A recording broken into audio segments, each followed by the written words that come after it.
I think that ultimately when it comes down to categorizing what is spam and what is not spam, it becomes a subjective judgment. I think that it's important to make the distinction between what is consensus and what is policy. If you replace the word spam with an OFAC non-compliant transaction, the end result is, why am I storing other people's transactions at all? I think one of the biggest misconceptions about Libre Relay is that a Libre Relay node only connects to other Libre Relay nodes. This is actually not the case. And for me, whether or not something is spam is not a binary decision that I make right off the bat, but more of like a points-based system. You exceed some sort of threshold, then now the probability that you're spam is much higher than the probability that you're not. Hi everyone, and welcome back to Stephan Livera podcast. We're going to be talking about the whole Bitcoin spam debate, and I think it's very topical right now. And so I wanted to get someone on who I actually met recently. His name is Kevin Kai. He is the platform engineering lead at Lightning Labs. But I will just clarify, this is mainly a, let's say, personal opinions conversation as opposed to an official stance of Lightning Labs or anything like that. But Kevin is also known on Twitter as Proof of Cash. I thought he had some really interesting perspectives to share, and so I wanted to get him on. So first off, welcome to the show, Kevin. Thank you, Stephan. Thanks for having me. I first met you over at Plan B Lugano, which is probably one of my favorite conferences that I've attended so far. As Stephan mentioned, please don't go bothering Elizabeth about my opinions. These are just, opinions that I hold, and I mainly wanted to come on to Stephan's podcast to basically give some of the perspectives that I've had. But ultimately, yeah, really excited to be here and to talk through some of these topics.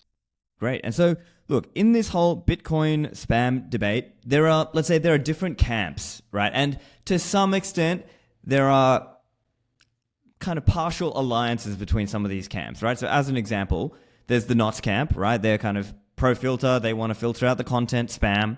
You've got Bitcoin Core, and they're sort of, to some extent, beset on both sides by different views.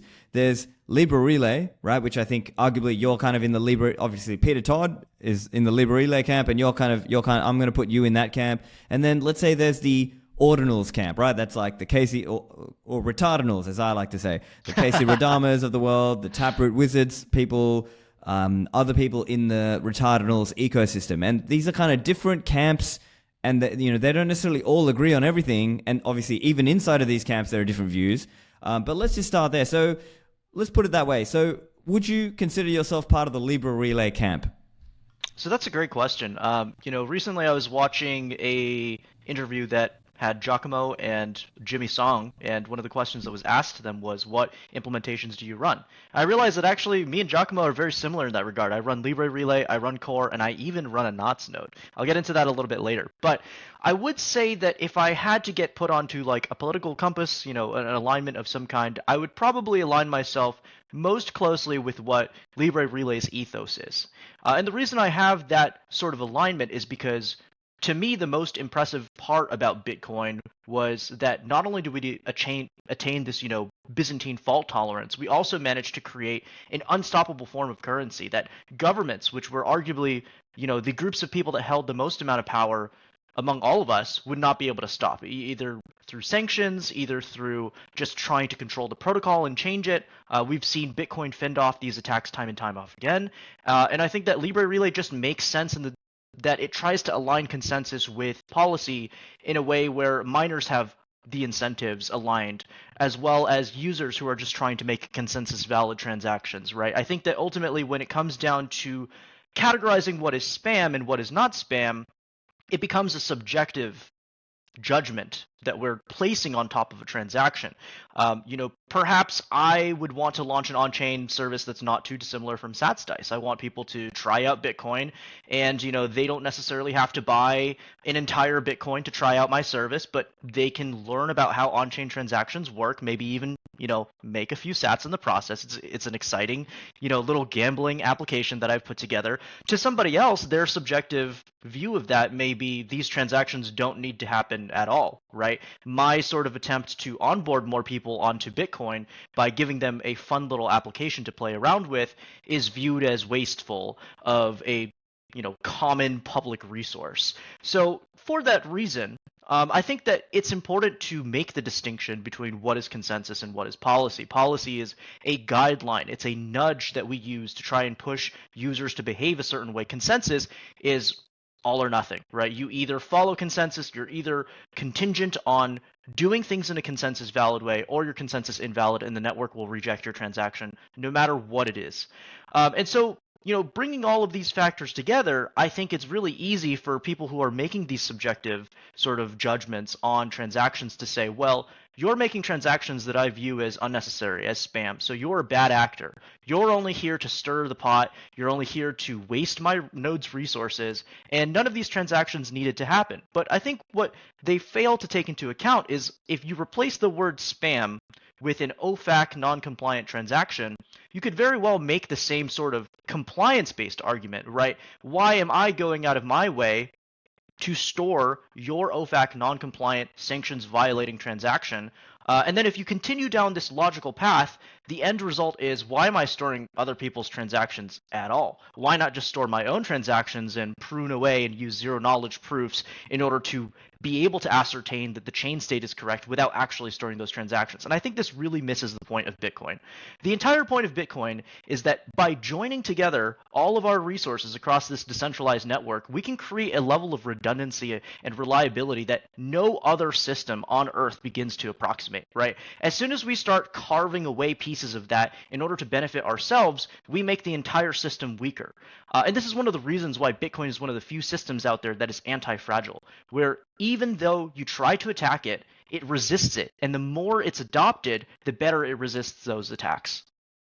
I see. And so, I mean, there's a lot of things to kind of get into. We'll try to get into those. And again, I'll do my best to try to make this accessible for the layman who's maybe not like deep into the technical weeds. So I guess the big obvious thing that people need to know is there's a difference between policy and consensus. Policy means things that it's like you set this on your own individual node, and we can all set different defaults. You can set your setting more permissive and more liberal than I have or whatever. And consensus means if we want to stay on the same blockchain together, well, we kind of have to agree on certain things. And so some of these arguments, they get into like, oh, as an example, Luke Dash's accusation to Peter Todd, oh, you're a bad actor.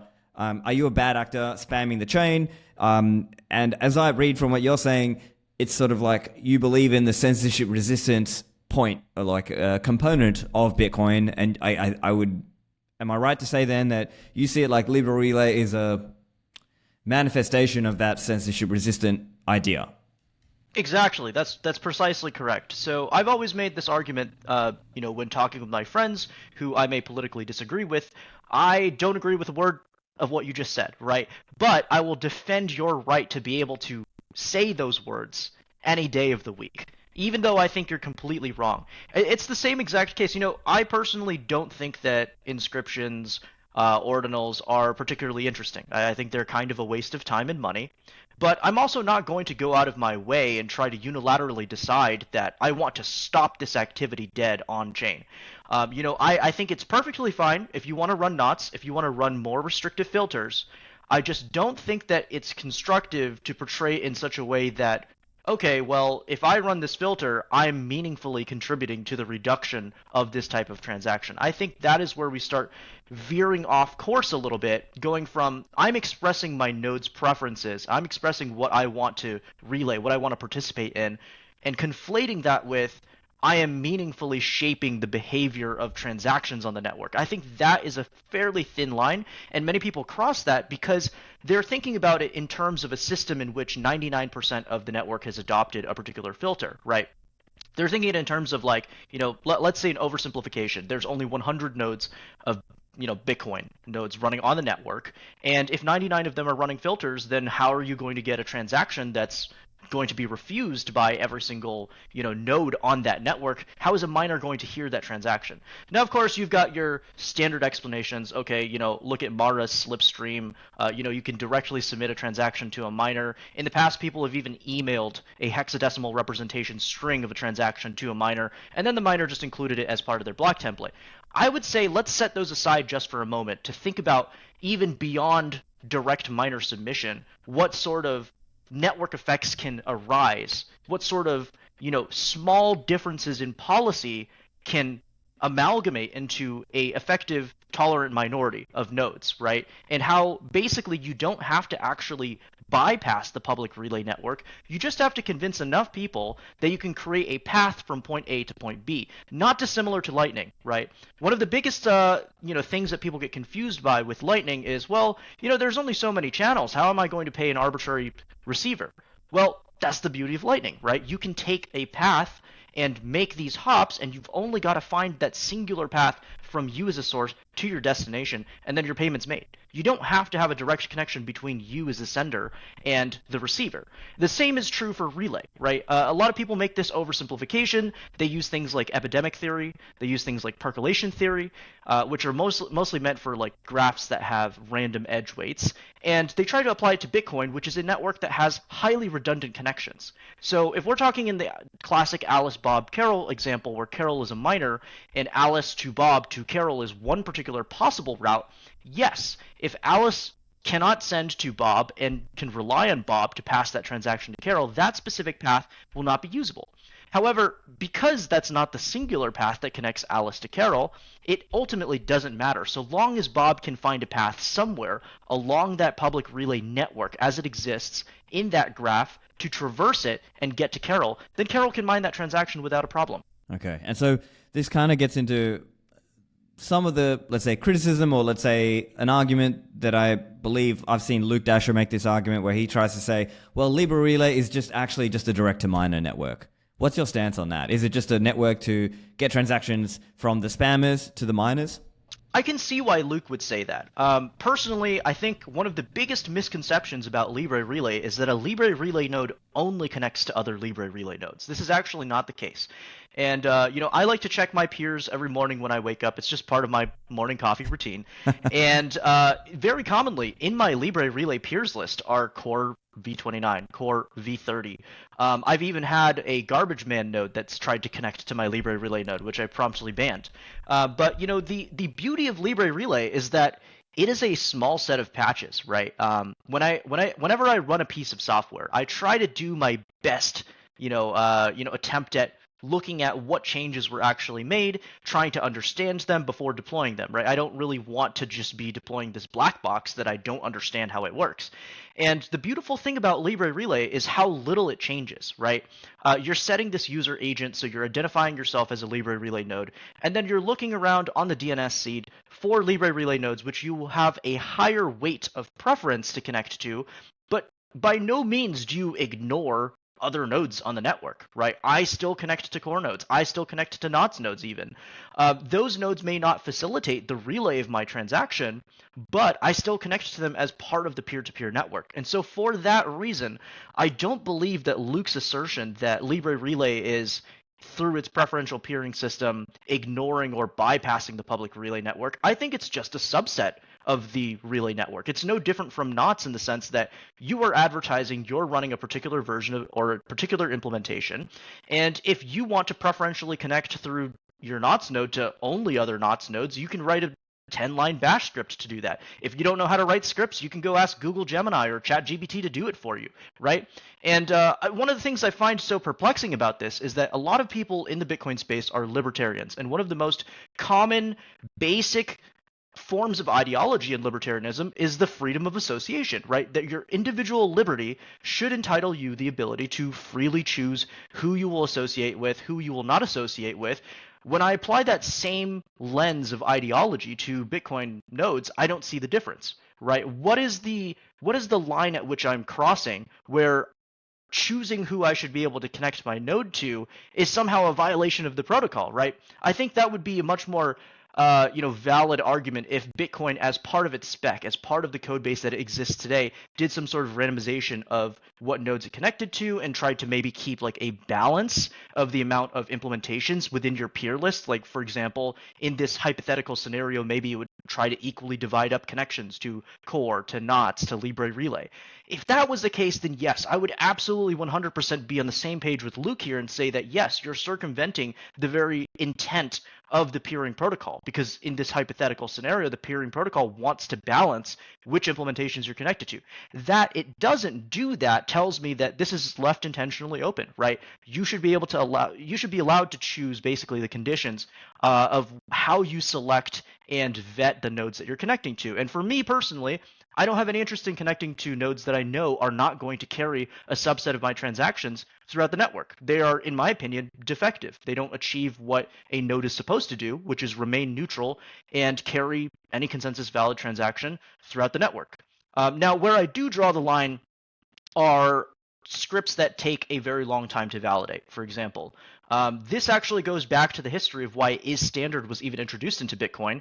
It was introduced because people were creating scripts that took up to a minute, sometimes longer to validate, right? And so rather than moving quickly and making those types of transactions consensus invalid, Satoshi said, okay, I'm going to institute a standard check, and if the transaction does not meet these, relatively permissive qualities of being standard transactions, then I will simply refuse to relay them to minimize the amount of impact, to minimize the harm that's being done to the network. Where I think that the line has become fuzzier over time is transactions that are not strictly harmful, right? Op returns are very cheap to validate. Even inscriptions with their envelope are cheap to validate. You're not executing any script. The script interpreter is looking at that script saying, okay, there's nothing for me to do here, right? Op return, cool. We're not even going to put that into the UTXO set. We're going to go ahead and just skip the rest of the script execution. Same thing with the inscriptions, right? We see this op if envelope. This is unreachable code. We're not going to do any execution. Even BitMEX Research has done IBD studies where blocks that are consistently filled with inscriptions are actually faster to validate than blocks that are filled with monetary transactions, because in the monetary case, you're actually executing scripts. Now, you could make the argument that because Bitcoin is a monetary network, that those validation requirements are therefore justified, etc. But my point here is that these types of transactions that we're talking about now in 2025, the types of transactions that we're debating banning through consensus through a soft fork, are not strictly harmful in the same way that the transactions that introduced the need for standardness checks in the first place were, right? You could make the argument that, it's bloating the amount of storage that you might need to have, that blocks could have been less full and you could have stored less data. My argument to that is, well, the rate at which the blockchain is growing is still linear. It's very predictable, and storage drops at a power law price. Every year, storage is getting cheaper and cheaper as manufacturers improve their ability to manufacture high density storage. This goes for both hard drive storage as well as solid state. We're even seeing a cottage core industry of node in a box solutions that aren't just Start9 or Umbrel, and they're packaging on very nice hardware. They're packaging like nice crucial SSDs in there. They're like as powerful as some of the nodes that I was building back in 2017, 2018, and you can just buy them as pre-made devices. So overall, I think it's a very overblown set of risks that are being used to justify this very, subjective approach to determining what is a good transaction, what is a bad transaction, what is good for the network, what is harmful for the network. My bottom line here is, as long as what you're doing is not harmful in the sense of being expensive to validate, I don't care what it is that you're doing, right? You are a paying customer on the Bitcoin network. You are funding the security that I benefit from. And if I'm a user that predominantly just stack sats and I hold UTXOs in my cold card, I hold UTXOs on my Jade wallet, and I don't ever do transactions, in a sense, I'm a free rider. I'm not contributing to the security costs. I'm not contributing to paying the miners, right? I just have these UTXOs sitting here. I'm benefiting from the store of value characteristics of Bitcoin, but I'm actually not pulling my weight in terms of making sure that Bitcoin remains secure. And for those reasons, I think that it's just incredibly silly to try and go after paying customers of Bitcoin, right? It would be as if you were running a corner store, and because you don't like the way somebody looks, you chase them out of your store, even though your store could use all the revenue that it could get. Maybe it's in a high rent area. So yeah, it's been very perplexing to me, just like thinking about this from a more technical standpoint, where I've divorced and decoupled the emotional aspect from the technical aspect. Okay, so a few things. I mean, there's lots of different directions we can go out of what you spoke about there, but I guess this question, one point that I've seen discussed, and I believe Jimmy Song and Merch have sort of gone a little bit back and forth on this idea, which is about very small UTXOs, right? And so this is an area where, as an example, Merch, from the core camp. Now, again, he's one person. Core is not a monolith, but his view is actually using policy to discourage certain forms of DOS, in a sense, of very, very small UTXOs like one-sat outputs and things. He sees that as, yeah, that's a good thing to do. Whereas I guess if you go to the full other end of the extreme, it's just like, if you're full Libre Relay, it's just like, yeah, if it's consensus valid, go for it. Where do you stand on that? Would that be a problem? Like, as an example, hypothetical, like if somebody said, hey, Kevin, I'm just going to, like, even though it's not policy, I'm just going to create many, many, many, many one-sat outputs because I know your node has to store all of them, and it's computationally maybe more inefficient or costly to have to for the network to deal with that. That's a great point. So, I try to view these things as less of a binary and more of a spectrum. So on the one end, you've got the most harmful type of, DOS, which is a hard to validate transaction. And then maybe on the other end, you've got something that's relatively benign, like an op return embed.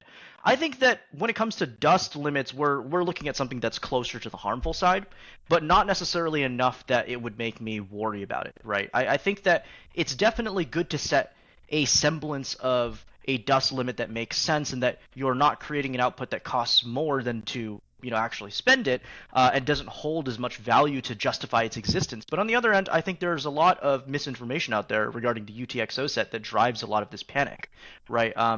Like one of the things I see on Twitter all the time is like the UTXO set needs to fit in memory for a node. This is not true, right? You can have a 100 gigabyte UTXO set and still run a Raspberry Pi with Bitcoin Core. It'll do the job just fine, right? A lot of the reasons why people end up having such a slow node comes down to misconfigurations for their hardware and not necessarily because of particular transaction history that has happened.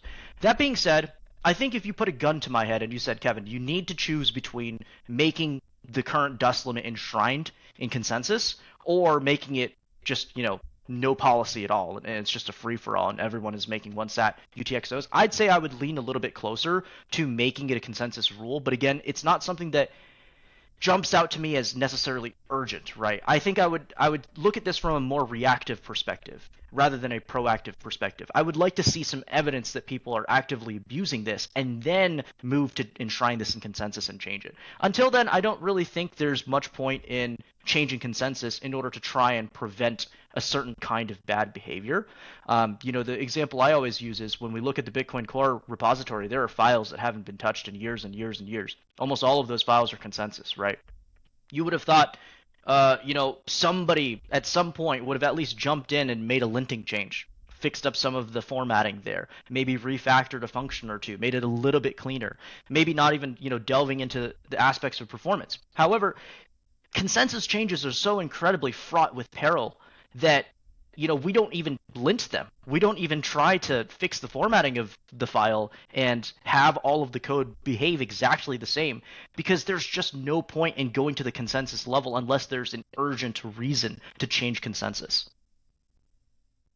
I see. Now, I'm not in the NOTS camp, as you know, but this is an argument I've seen from the NOTS camp, which is, look, the dust filter is an example of a filter that works. And so what would be your answer on that? Is it that it's that there's not an economic or social reason to go around that filter, or like how are you explaining that? Because I guess this comes up in the argument about, and again, maybe it's an oversimplification of filters work or filters don't work, and maybe it's more like, no, there's actually a bit of a nuance you have to explain. How do you see that around the dust filter? Is it that the dust filter works?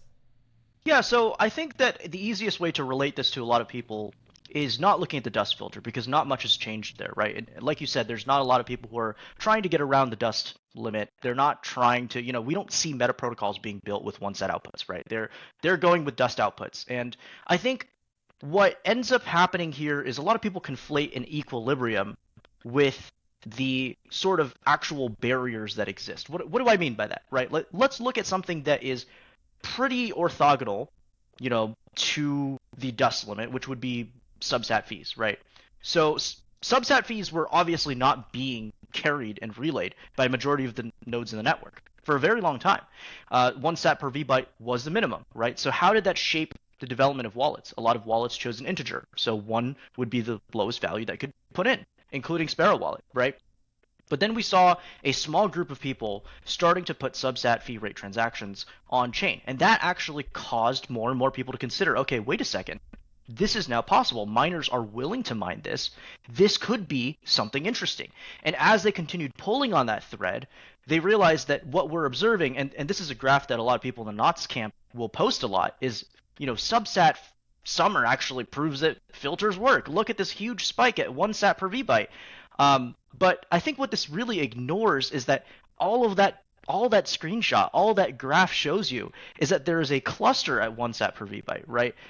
It shows that wallets are still defaulting to 1 sat per vbyte. It shows that there's a latency, a lag in adoption to a new sort of de facto standard. It shows that users perceive 1 sat per vbyte to be the minimum safe fee. What it does not show is that that is actually the minimum safe fee, right? It shows that there is a latency in which knowledge becomes available to the public, and then that knowledge being widely disseminated. And if we follow the timeline for subsat summer, what we saw is that once this knowledge became disseminated enough, Sparrow Wallet had a PR that went up that would check to see what your min relay TX fee was for your core node if you were connecting it to a core node, and it would check it against Electrum if you had it connected to Electrum, and it would allow you to just drag that slider. And suddenly, whereas the previous day you could not do subsat transactions, the next day you could. And so, I think that it's a little bit confusing to people who are looking at this, because intuitively they might think if the filter doesn't work, then we might see something that's more akin to a uniform distribution, right? Where you're looking at it and it's like a bar graph and all of the bars are sort of equivalent. However, I think that really ignores that in reality, very, very few distributions are actually uniform. I would expect to see more of a bimodal distribution where you have 2 spikes in the graph. And what do you know? If you look at that graph, that's exactly what you see. You see a spike that is subsat, and then you see a spike that is at 1 sat per vbyte. These clusters, they exist because human incentives and behavior aren't so easily attributable to a predictable model. Sometimes there's latency in adoption, sometimes there's wallets that haven't updated, sometimes there are exchanges that have hard-coded backends in terms of how they handle fee rates, right? There's all of these factors that go into how quickly something goes from existing to widely adopted and it being observable, that looking at observational data like this collapses all of those factors down to just the data that you're looking at. It doesn't contextualize it. It doesn't tell you why a cluster exists at a particular fee rate. All it tells you is that this is the instantaneous snapshot in time. I think what's far more useful is to look at that data and plot it over time, right? Over the next 90 days, how much have those distributions shifted? Are there more subsat fee rate transactions that have occurred? I think the same would be true if we applied this to the dust limit. If Core v31 lowers the dust limit, you can now make 1 sat outputs. I don't believe that overnight you would start seeing 1 sat outputs everywhere. I think that there would be a latency. I think that it could be months, if not years, before we start to see meta protocols beginning to switch to that, because it takes time for knowledge to disseminate. It takes time for people's mental models to recalibrate to reality. Even now, plenty of people out there are making their transactions at 1 sat per vbyte, despite knowing that you can do transactions at 0.5, that Mara will mine 0.5 sat per vbyte transactions. The reality is not instantaneously reflected in behavior. I think this is the key argument that people really just drop. They expect that if there's a change, that there will be an instantaneous associated change in people's behavior. But this is just not true, right? In reality, there are all sorts of latencies and externalities that actually come into play that affect how quickly changes are made. And because a lot of Bitcoiners are very risk averse, even if they know something is possible, they may not be willing to hazard trying that out until more and more people have done it and they look around and they see that this is a much more commonly done thing. Yeah, and I guess the whole subsat summer thing arguably is more like a social phenomenon, right? I think, was it Mononaut or Peter Todd or someone kind of noticed this, and then I think they pointed it out, and then it sort of became a thing that mining pools started to drop their threshold, I guess their min relay TX fee, I guess what we're talking about here. Now, there is kind of a point back and forth there where people said some of these mining pools, they lowered it really low, and then theoretically or arguably, I think they were saying, oh, but the orphan rate went higher, so that was like a risk to them, so therefore they raised it back up, and there was like a sweet spot. So in the case, as you mentioned, Portland Huddle from Mara mentioned, they set their limit at 0.5 sats instead of, lower than that. Do you see that as, and maybe this ties into kind of also the Knots argument, the Knots camp argument of, more and more people running filters hurts people, the miners who mine spam, right? Like because that they would have a higher orphan rate, and therefore they are less profitable or get less revenue. Can you explain that, or at least from your perspective? Yeah. So orphan rate is obviously a concern for any miner, right? You do not want to be working on a block and then have somebody have already announced a solution to that block, and now you're not getting your block reward, even though you've spent all of this electricity and time and effort. So yes, in regards to Mara originally taking 0.1 sat per vbyte transactions, and then doing some math, recalculating their risk, and then deciding that 0.5 was more appropriate. I think that the way that they're calculating that is basically coming down to how much potential propagation delay could be affected by filtering. So from the perspective of a filtering node, you're looking at about 6 seconds roughly for propagation delays. And that translates to approximately a 1% chance that the network would outcompete your particular pool, saying that you're running on Knots in this example. I think that is obviously a real risk if you're running a highly centralized, highly scaled, benefiting from economies of scale type operation. I think it's probably not as big of a deal to you if you're running a smaller mining operation like what I'm doing in my basement with a few hundred terahashes per second of hash rate.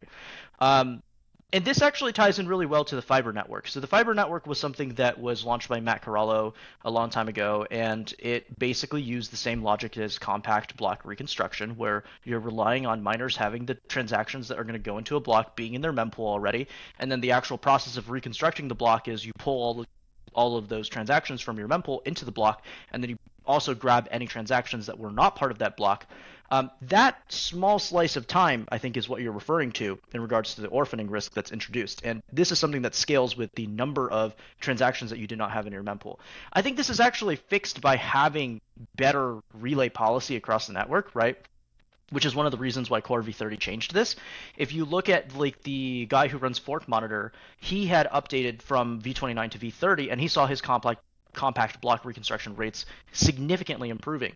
And as a miner, this does not change. This mechanic and this sort of interaction with the network has always been the same. But one thing that people leave out in their factoring of how miners operate is that miners do not necessarily just peer with the wider peer-to-peer network and rely on them to get transactions. Miners very often will peer over high bandwidth, low latency connections to miners directly using things like fiber, which also, makes use of UDP instead of TCP to ensure that you don't have to wait until an entire sequence of data is transmitted before you find out that one piece of data was corrupted or maybe missing, and then you have to resend that data. Point being there is miners are already going to be peering with other miners in such a way that they'll be able to get transactions very, very quickly. So they can reasonably minimize the amount of risk that gets brought upon pulling in transactions that other nodes in the network did not have in their mempools, right? Because miners, at the end of the day, are not running just a vanilla core. They're running core with patches on top, sometimes to block template construction, sometimes by peering with Libre Relay nodes and setting more, permissive policy in regards to relay so that they can hear about all of those transactions. Not one miner out there, to my knowledge, uses Libre Relay as their block template constructor. They simply peer with one Libre Relay node, and that's enough to get those transactions into their own mempools, right? So as long as you have the ability to hear those transactions from any part of the network, you don't need to rely on the greater portion of the network in order to be able to hear those transactions. Where I think the equation here changes a little bit is with ocean miners, with people who are mining to datum, for example. Those people are generally not running a modified version of core. They're generally not peering with Libre Relay nodes. They're just peering with the peer-to-peer network. In that situation, yes, by running stricter filters, you are putting yourself at higher risk for being orphaned. But this isn't the same as centralized miners being hit with additional orphan risk, right? So TLDR, I think Mara is operating out of an abundance of caution here. I predict that in the future, if Bitcoin's price continues going up, that will drop from 0.5 sats per vbyte maybe down to 0.4, right? 0.1 is truly very, very low. they're gaining so little revenue from including these transactions that risking any bit of orphaning is just not worth it, right? But if Bitcoin's price continues to go up, then it's very possible, very likely even, that 0.25, 0.3, 0.4, somewhere around that neighborhood is still worth the potential risk of orphan blocks, which is, again, low because miners can peer with one another over these high-speed links. And so if Spiderpool is peered with Mara and Spiderpool has this transaction in their mempool, it's very easy for Spiderpool to compact block reconstruct very quickly and mine on top of the tip, which might have been Mara's latest block, right? At the end of the day, it's the people with hash who are running nodes that are determining what the orphan risk is, because miners predominantly care that they're not mining on top of a stale tip. Now, to sort of really drive this point home, I want to bring up SPY mining. So SPY mining is when you don't actually wait to hear a block from a competing pool before mining on top of it. So let's say that I am running my pool, which is just me and a few friends, called Libre Pool, and I have a fake miner, so to speak, that is connected to Mara's pool. It's going to be able to get the header and the hash of that block by being connected over Stratum without being able to validate if that block is actually valid. What does this give me? It gives me the advantage that if Mara mines a block right this second, that I will be one of the first people to begin mining the block that builds on top of that, because I didn't have to wait to hear that block. I didn't have to wait to validate that block. Now you might say, wow, isn't that incredibly degenerate? Right? There's no way for you to know whether or not that block is valid, but it just goes to show that mining is such a competitive operation that some mining pools are even willing to take on the risk of building on top of an invalid block just so that they can be the first ones to kick off that race of finding the next block. And for those reasons, I think the incentives are clear to me. So long as the orphan risk doesn't exceed a certain threshold, miners will always be willing to open their back doors and let in a few of these subsat fee rate transactions. And we've seen that as a trend. The number of miners who are willing to accept such transactions has been increasing over time, not decreasing. And I don't think that Mara lowering, the threshold from 0.1 to 0.5 disproves anything. I think, in fact, it proves that there's staying power in subset transactions, that there's enough economic demand for these cheap transactions. And I also think it's no surprise if you look at the types of transactions that are using subsat fee rates, right? A lot of them are people who are consolidating thousands of UTXOs that are each dust outputs, right? They're not going to want to pay 1 sat per vbyte. That's going to be forfeiting a good portion of the inputs values, right? And so this is like a very unique tranche of transactions that doesn't really try to compete with other transactions. When I'm making a 1 sat per vbyte channel open, I am making that channel open with an expectation that it's going to be done in a timely manner. I have a high time preference. If I'm trying to consolidate thousands of UTXOs because I am a degenerate that gambled a ton of Bitcoin on inscriptions and I'm left with all of these dust outputs, and I just want to consolidate them and get them back to a UTXO and store them on my hardware wallet, I don't care how long that takes. I'm willing to wait weeks for a lower fee opportunity in the mempool if need be. I'll wait for months even. Right? It's not a huge priority for me to get that consolidation through, but it is a huge priority for me to not lose a ton of value in the process. And for that reason, I think unless subsat fee rates begin to crowd out, these more standard 1 sat per vbyte transactions in terms of both volume as well as block space, they're always just going to be like a nice little cherry on top for the miners. Gotcha. And what would you say to the general argument then about like the not filter argument, which is, well, mining is centralized now. If it was more decentralized, then miners who mine spam get penalized by doing so compared to monetary-only mining, let's say. Yeah, I think that's true. If we were to wave a magic wand today, and we got all of the plebs across the entire country who are currently mining at home with their S19s, with their S9s, even their BitAxes, and they all decided to either mine to a improved version of Datum, I'll get to that in a second, or even solo mining with like a CK pool or public pool locally running instance, yes, you would have a significantly higher ability to punish spam on the network. Now, why do I think that that's not something that's going to happen in the short term? The first reason is network asymmetry. So I think Matt Corallo wrote this, that the current probability of receiving a block in its entirety over a TCP connection without any retransmits being necessary is about 91%, which sounds pretty good, right? But again, going back to what we were talking about regarding orphan risk, if you're not the first to start working on that next block, you may as well have given up your opportunity to potentially get that block. Everything is very, very latency sensitive, right? So if you're a miner and you're operating all of your template construction nodes in a data center, not only are you benefiting from economies of scale because you can just take out a business loan and buy tons of these ASICs, you're also benefiting from having some of the highest speed connections. You can negotiate with your ISPs to get better SLAs where they're contractually obligated to have certain levels of uptime and performance that you're essentially dedicated, and guaranteed to have. Otherwise, you'll be able to get money from them. It just becomes very difficult for pleb miners to compete with that. And that's one of the reasons why I think Ocean is pushing Datum with Datum Prime as the gateway. The idea there being that, you can somewhat benefit from having these high-speed connections while also still being able to do your template construction locally.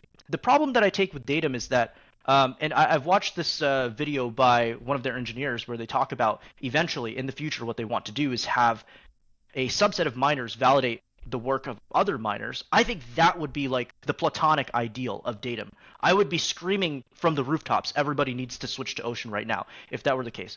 The issue that I take with Ocean and Datum as it exists today is if the Datum server goes offline and then comes online, let's say 3 hours later, there's a bit of catch-up that needs to happen for all of that accounting to come up to speed, right? I think that means that essentially Ocean is this unnecessary third party.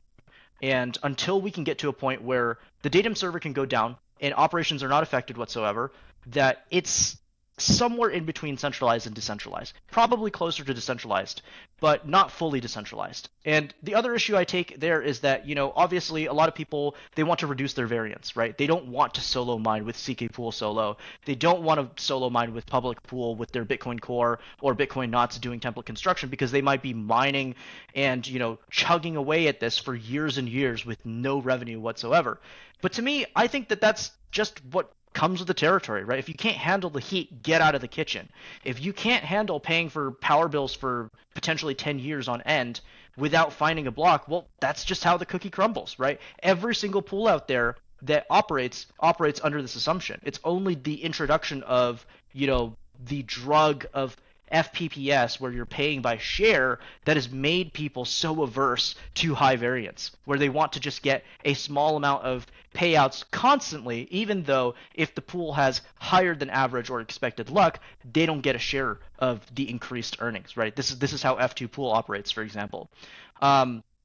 So a lot of stuff that Ocean is doing is great. I would just like to see them push a little bit harder on Datum, and then the narrative will generally be true that you can punish spammers because the hash rate is not coming from a handful of centralized mining operations. But I also think it's important to temper our expectations here because allowing for this decentralized group of miners to bloom requires significant infrastructural upgrades as well. You need the average person with their average internet being a lot more reliable, being higher speed, being able to peer with tons and tons of nodes, being able to use things like fiber to get blocks pushed in a way that doesn't require retransmits. Everything needs to get tightened up, right? Mining is not a sloppy enterprise. It requires a lot of attention to detail and precision in order for you to be viable, right? So, for that reason, I always take issue with people saying, well, I'm fixing the decentralization of mining. I'm mining to Ocean, right? I'm doing my block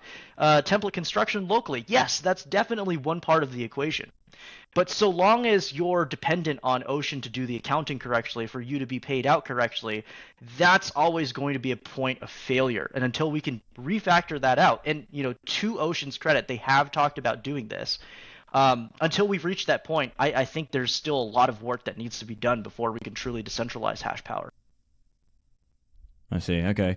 Now, on the question of LibreRelay, because we've been talking about that, given that this exists now and it basically means you can get transactions mined in, non-standard transactions mined in, is it fair to say that the filters that matter now are the filters that a miner applies on their node? I think perhaps to be more specific here, it's less about the mempool policy that a miner is setting and more about what they're willing to permit. So policy in the more generalized term, not referring to mempool what will policy. They put into a block? Right, exactly. Their policy in terms of what they'll put into a block. Now, we've seen that miners have unsuccessfully tried to make more permissive certain things like the SIGOPS limit. We've seen invalid blocks get broadcast onto the network because a miner misconfigured a portion of their modified, daemon that they're using for template construction. So we know that miners tinker with these settings. We know that they're not just downloading the latest release of Bitcoin Core and using that to mine on top of it. But ultimately, yes, I think the answer is what miners decide they're willing to mine shapes the reality of what is going to be on chain far, far more than filters, because at the end of the day, a filter is simply a means of transport, right? This would be like if I said, if you're wearing a blue shirt, you can't get on the public bus. Therefore, it's going to become impossible for people who are wearing blue shirts to get to the park because there's a bus stop right next to the park, right? It completely ignores the fact that you can just hop in your car and drive to the park if you want. You could even hop onto a bus line that maybe is enforcing the anti-blue shirt policy, but maybe not really. There's all sorts of ways for you to get people who are more permissive, who are more sympathetic to you getting from point A to point B to allow you to do that. And it's just not a very robust way of preventing certain types of transactions, right? We saw that with mempool full RBF as well. We didn't need the entirety of the network to upgrade. We just needed the hash power to upgrade and a small amount of people, I think it was about 10% or so of the network to upgrade. And then regardless of the flag on RBF, you were able to RBF transactions. It was that simple, right? And because it was not so controversial, not a lot of people really complained or made a big stink about it. But as soon as you flip the narrative to talking about things that are more culturally, clashing, like op-return and data embedding, that's where we start to get a lot more friction. And what I find to be really interesting there is that I think that this cultural sort of divide goes all the way back to when Ethereum first came into existence, right? I've always been of the opinion that you should know thy enemy. So I've kept my ear to the ground. I've even made friends with a lot of people from the ETH space just to see how things are going over there, to get a temperature check. And what you'll see is that culturally, Ethereum L2s are way more comfortable with things like rollups, where you're posting to L1 for data availability. You're posting like either a proof or you're posting some subset of the state onto L1, and you're anchoring onto Ethereum, the base chain. On Bitcoin, we haven't really done that for our L2s, right? On Lightning, there's only 2 real state transitions that are happening, maybe 3 if you count HTLC settlement. You got your channel open and you got your channel closed. Those are the 2 times that you interact with L1. You're not really pushing a whole lot of arbitrary data on chain, right? All of that state, all of that state machine transition, all of that is being stored off chain. So this like even technical cultural limitation, I think, is driving a lot of the divide and causing people to interpret the op-return limit being raised as encouraging it, rather than being a form of harm reduction. This episode is brought to you by CoinKite, the makers of my favorite Bitcoin hardware wallet, the Cold Card Q. Now, some people think self-custody is too hard, but it's really about taking responsibility for your Bitcoin wealth and understanding that self-custody gives you a true feeling of liberty. The Cold Card Q has a full keyboard and big screen. It's got 2 secure elements and a true air gap, allowing you to go fully air-gapped using QR codes from seed generation to transaction signing. You can power the device using 3 AAA batteries, so you don't even have to plug it into the wall for power. You can easily use it with Sparrow Wallet for PC or Nunchuck on mobile, and you can dial it into the right level of security and complexity that you choose. If you want a simple setup, just use 12 words and single signature. If you want passphrases, easy. If you want to add multi-sig or co-signing features, you've got those too. So go to coinkite.com, use code Livera to get 10% off on your cold card or other devices and level up your self-custody today. So let's get into the whole spam war stuff. Obviously, we've been kind of indirectly talking a bit about it. Let's talk a bit about what exactly constitutes spam in Bitcoin, right? And maybe you want to distinguish, and you were touching on this a little bit about maybe we have to distinguish here between, let's say, content spam per se and genuine technical DOS spam. And I guess the other kind of sort of thing that gets thrown in here is like, okay, there are filters that relate to what's colloquially known as upgrade hooks. And so that's another reason why these filters exist. So let's talk a little bit about that. What constitutes spam in Bitcoin? How are you thinking about that? So I will preface everything that I say from here on with, in my opinion, right? Because that is my stance here, is that everything is subjective. So in my opinion, embedding data that is purely non-monetary in nature, and I'll get onto the specifics of how I categorize that.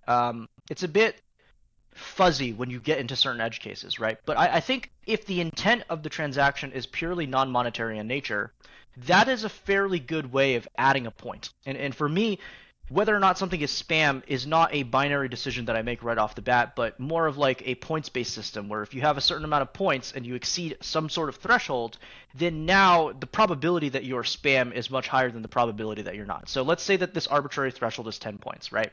I think if your data is purely non-monetary in nature, it's just embedding like a JPEG, for example, like an inscription, that's going to be 2 points right off the bat, right? I'm a little bit suspicious that this is probably spam. If your data is not facilitating a layer to scale on, that's going to add like 3 points, right? So now I'm at 50% probability that this is spam for like an inscription, for example. Then I'm going to assign a few points based on who is making this transaction, right?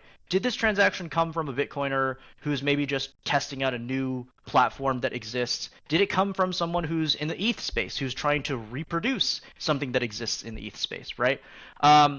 So an example I'd give there is like the BRC20 standard. If you look at how the BRC20 standard is structured, it's structured in a way that more closely resembles interacting with an ETH smart contract than something that would exist on Bitcoin. So for a BRC20 transaction, I'm adding 3 more points. Now I'm at 8 out of 10, right? And then the remaining 2 points, I think, mostly come down to, is this trying to compete with monetary transactions on a fee rate basis? Is this paying a 100 sat per vbyte fee, even though the median in the mempool is like 20, right? If it's doing that, then I assume that it is highly time sensitive and it's trying to compete with monetary transactions, both in terms of time as well as fee. Yes, now I've hit this threshold. This is spam. I think the line becomes a lot fuzzier. For example, let me pitch you this idea. I have a swap provider and I have a preimage, right? And in order to settle a transaction, the preimage has to be released that corresponds to a particular hash. But you don't know what the preimage to that hash is, right? So I could just as well embed a tiny, tiny little JPEG or a PNG or what have you. I could use that as the preimage to the hash. And then when you go to claim the funds, I release the preimage on chain, and that is now spam. However, going back to how I said, if you have a magic wand and you can make some sort of outcome happen magically with no regard to how you would actually make that happen. If I had a magic wand where I could wave it and say any spam that is on chain instantaneously destroyed, smithereens, right? Have I not just stopped a monetary transaction from going through? One that I didn't know was spam until the reveal stage for the preimage. I think that I would have, right? And in that sense, you would be committing a particularly heinous kind of censorship, at least in regards to the Bitcoin ethos. You've been stopping a monetary transaction because one step of facilitating that monetary transaction happened to reveal spam. For that reason, I'm generally hesitant to try and project my own subjective view on what is spam and what is not spam and translate that to actual action. I think it's fine to look at a transaction and be like, wow, this is spam. This really sucks, right? We should figure out who's making these types of transactions, and we should try to encourage them to do them in a better way. I don't think that it necessarily creates enough incentive for us to try and stop them. So what do I mean by that? I think Citria is a great example of this, right? Citria gets thrown around a lot as the reason why the op return limit was raised. Now, setting aside that that's completely inaccurate, let's talk about how Citria's justice transaction requirements play out. They could use a standard 80 byte op return, and then they could have 2 fake taproot pub keys because they have a little bit more data than 80 bytes. And that would work just fine for Citria, right? It doesn't make any difference to them whatsoever if they use an 80 byte op return and 2 fake taproot pub keys, or if they use a non-standard op return. What it does make a difference to is the public resources of nodes, right? Obviously, I would prefer to store a 100 byte non-standard op return because it doesn't enter and pollute the UTXO set forevermore. Even though this is an edge case of a transaction, I still want to choose the technically superior solution out of the two, right? However, a lot of people didn't see it that way. They saw it as, you're raising the op return limit, so therefore you're putting a neon sign above your head that says, please spam me. I don't see it that way, right? And I think we can relate this to the real world as well. In the late 90s, there was a flight operated by a Brazilian airline, and very tragically, somebody had smoked a cigarette. This was a flight that allowed you to smoke on board. Somebody had smoked a cigarette and they didn't put it out fully, and they put it into the waste bin in the bathroom. And consequently, the waste bin in the bathroom lit up in flames. The bathroom lit up in flames, and the plane and all of its occupants on board perished in a crash. Now, shortly after that, the FAA started requiring that regardless of whether or not you allowed smoking on your flight, you would have to include in the laboratory an ashtray. Now, if you took the approach that a lot of people from the Knots camp have taken to the operaturn limit being raised, you might say, well, the FAA is clearly endorsing that you smoke on the plane. Why else would they put an ashtray on board, right?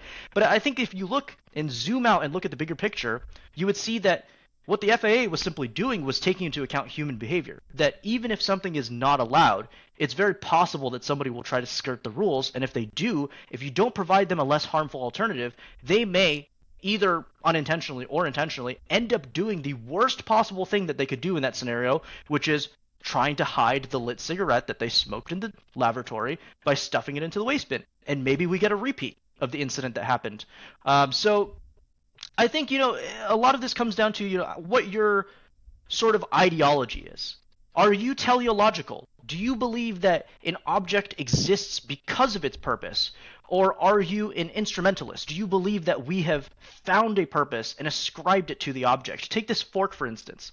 Does it have these tines on the end because that's what facilitates us using it to stab meat and eat food with it? Or did we look at a farming fork, right? Did we look at other similar systems like a skewer that we were putting our meat on and roasting over a fire and say, wait, we could use this in a handheld format? Did the form factor of the fork arise because this was easier to manufacture than other potentially superior solutions like a spork, right?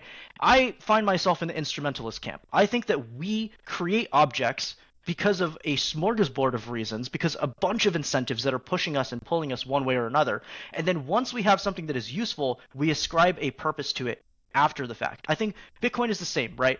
Satoshi set out to create a very, very resilient database that would allow you to conduct monetary transfers, right? But that doesn't mean that Bitcoin can only conduct strictly monetary transactions in the way that Satoshi outlined. Satoshi doesn't talk about scaling in layers. That's not mentioned in the paper. Lightning doesn't exist in the white paper. That doesn't mean, right, that Lightning is not Bitcoin or that Lightning has no place in Bitcoin. Similarly, I think systems like Citria that aim to try and steal away users from Ethereum EVM-based chains and bring them to a platform that is anchored in Bitcoin is the traditional definition of being a Bitcoin maximalist. That Bitcoin is the only blockchain that we actually need to make all of these systems work, that we can have them all plug into Bitcoin, and that they don't need to exist as independent entities, right? We don't have 5 internets.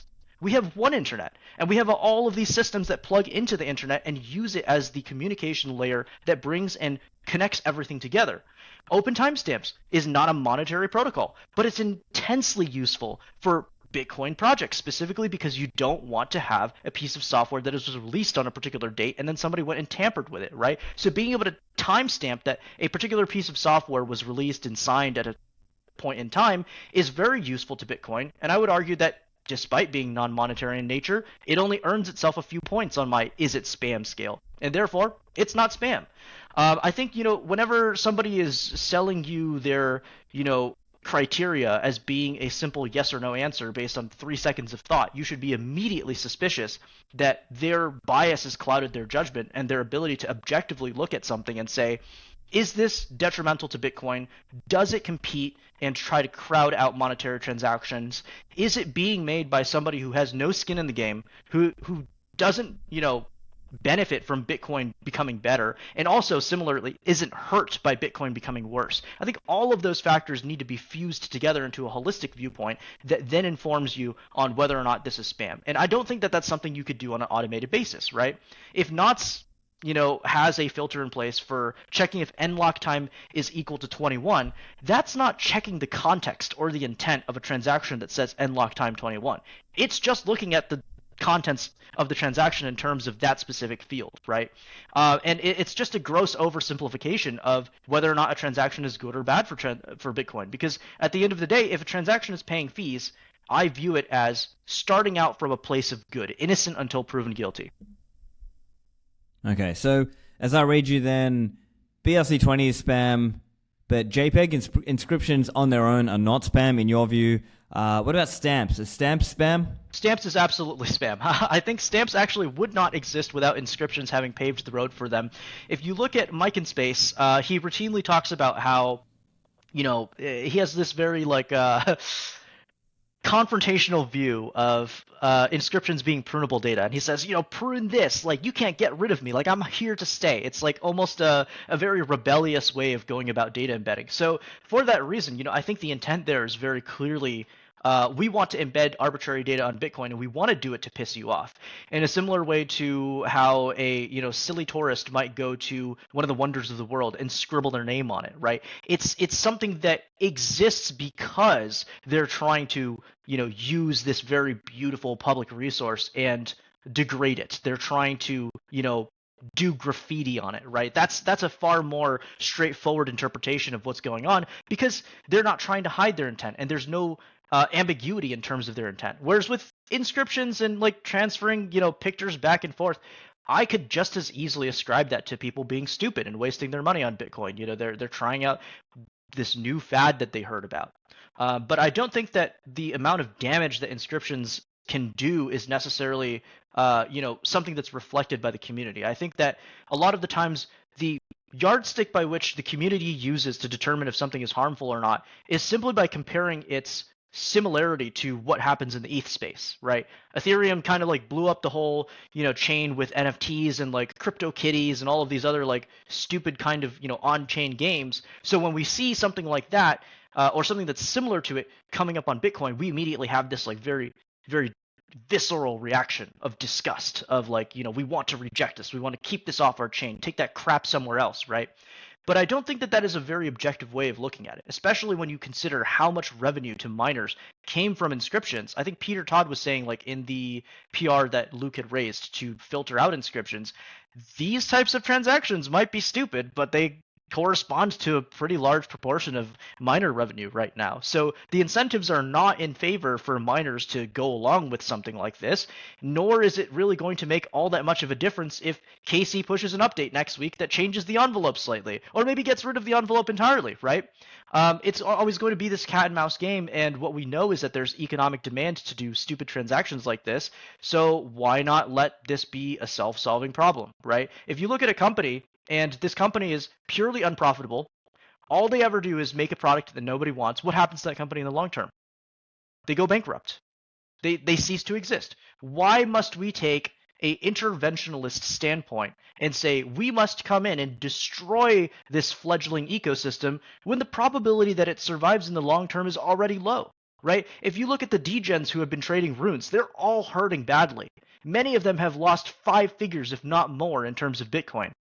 They're probably not going to come back for the next season of, Rune Mania. They're going to be hurting. They're going to have their tail tucked between their legs, and they'll probably go back to other chains to do their shitcoining because it's going to be cheaper. It's going to have a lower opportunity cost, right? If you lose a little bit of Ethereum today shitcoining, you've only lost a little bit of Ethereum. If you lose a bunch of Bitcoin while shitcoining, you've lost the hardest money, the best store of value in the process. Your opportunity cost is massive. So again, I think it's really funny to me that, there are so many libertarians that I've met, and yet the very basic ideology of libertarianism and having this individual freedom to do things in a voluntary way, so long as it does not result in a immediate harm to somebody else. I think the common saying is, your right to swing your fist ends at the tip of my nose.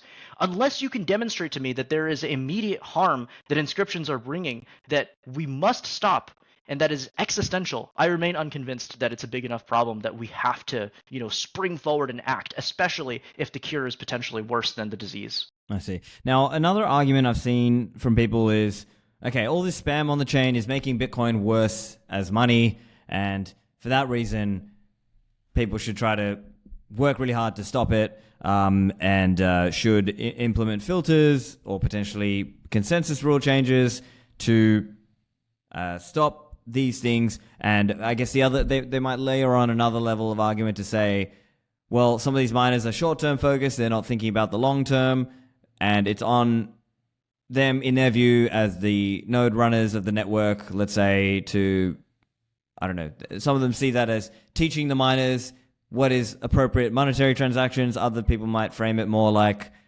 you have to sort of defend the monetary use. That's as I'm trying to understand it. Maybe people say, no, Stephan, you're strawmanning them, but try and respond to that at least as I've so articulated I'll try to engage with that, as best as I can. So I think One of the contributing factors here is actually what Lightning Labs has been building. I think a great portion of why we don't see as much on-chain activity today is because Lightning has been so successful that it's offloaded double-digit percentages of transactions that ordinarily would have happened on-chain, and that's why we're seeing blocks that are not consistently full. That's why we're seeing 1 sat per VByte fee rates. If I got into Bitcoin yesterday, I think the first question I would ask is, for such a widely adopted network that's used for monetary transactions, how come it's so cheap, right? Typically, when you see lots and lots of demand for a commodity, you see the price go up. Block space is no different. It's a commodity. So if the price of that commodity is low, that communicates to me two things: that there is a large amount of supply relative to demand, and that there is an insufficient or not robust enough fee market. I think for number two, the easiest explanation for why we don't see a robust fee market is simply because a lot of people use Bitcoin more as a store of value than a medium of exchange. And that's not a coincidence, right? Only recently did we see that Square had rolled out their integration to allow taking Bitcoin for merchants. And also, prior to Lightning becoming a thing, this was even something that was a sticking point for me, which was, why are merchants going to take Bitcoin when they're going to have to wait several confirmations to know that it's actually in their wallet, and that I'm not going to go and double spend them and run off with the shoes that I just bought and also the Bitcoin that I supposedly paid them.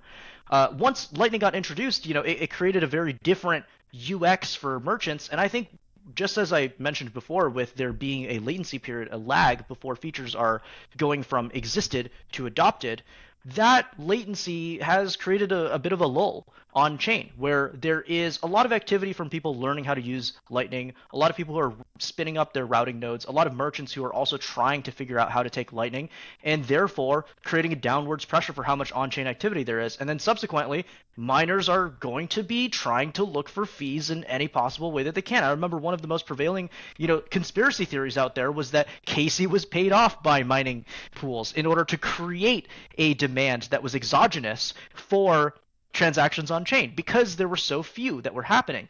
But in the long term, I think that this will be solved through aggregation. So what do I mean by that? Obviously, if Stephan, if you and I were transacting on chain, let's just say that we lived in a world in which Lightning didn't exist, and we went out to dinner, we had a few drinks, and the bill ended up coming out to about $100, and I wanted to send you that money that I owed for my portion of the bill.